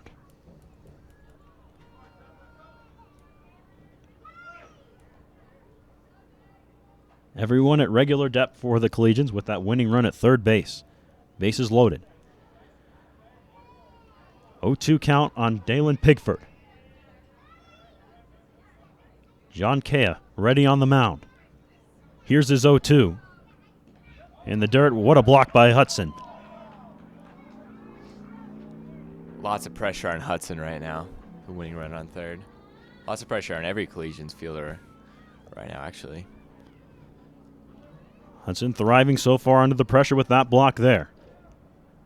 1 pitch away from moving this to extras is John Kea. A 3-run 9th already for Farmington has this tied at 8. Bases full of Frackers. Dalen Pigford in from the left side. Kea ready. 1-2 on the way. This one lined into right field and past the glove of Cowart. That's going to be the ball game. And once again, the Farmington Frackers walk it off here at Ricketts Park. This time the hero is Dalen Pigford. A 4-run 9th inning for the Frackers, and they've won again here tonight.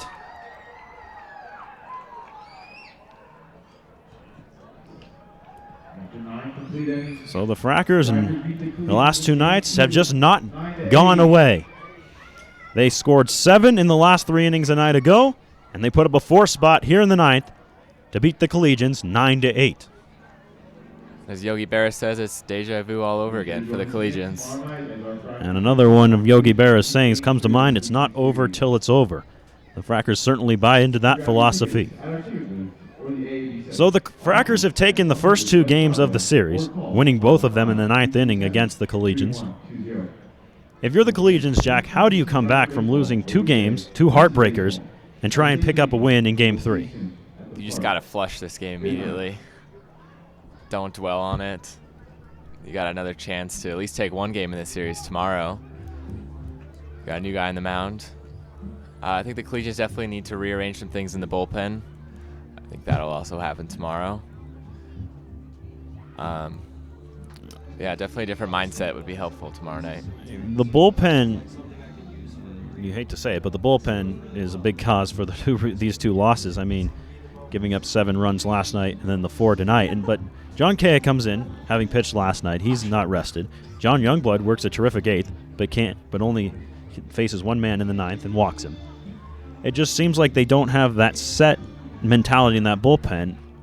This is the setup man, this is the closer, and these are the guys we're going to put out there in these innings. When guys are confused of what their role is on a team, again, this team is only about 2 weeks in, so we're not raising any huge red flags yet, but certainly not. It's difficult to perform when you don't know what your role is. but the role's not established yet, and it's hurt the Collegians the last 2 nights. They fall here tonight, 9-8. Game 3 of the series will be tomorrow at 7 o'clock. You can watch that either here on YouTube or Facebook Live, whichever way you choose to watch the Collegians on the Collegians Broadcast Network. We certainly hope you'll join us for that game. But here tonight, the Farmington Frackers, behind the big hit from Dalen Pigford, walk it off 9-8. We will be back tomorrow, back here on the Collegians Broadcast Network, as well as on the Frackers Radio Network, so we'll join you for that game as well. Frackers move to 2-0. Collegians fall to 2-6 on the season as the Frackers win at 9-8. So for everyone here in the broadcast booth, my partner Jack Carlo, our producer-engineer Mitch Sanchez, our cameraman Brand, I'm Ethan Jordan saying so long from Ricketts Park, where once again the Frackers walk it off and win it 9-8. Good night.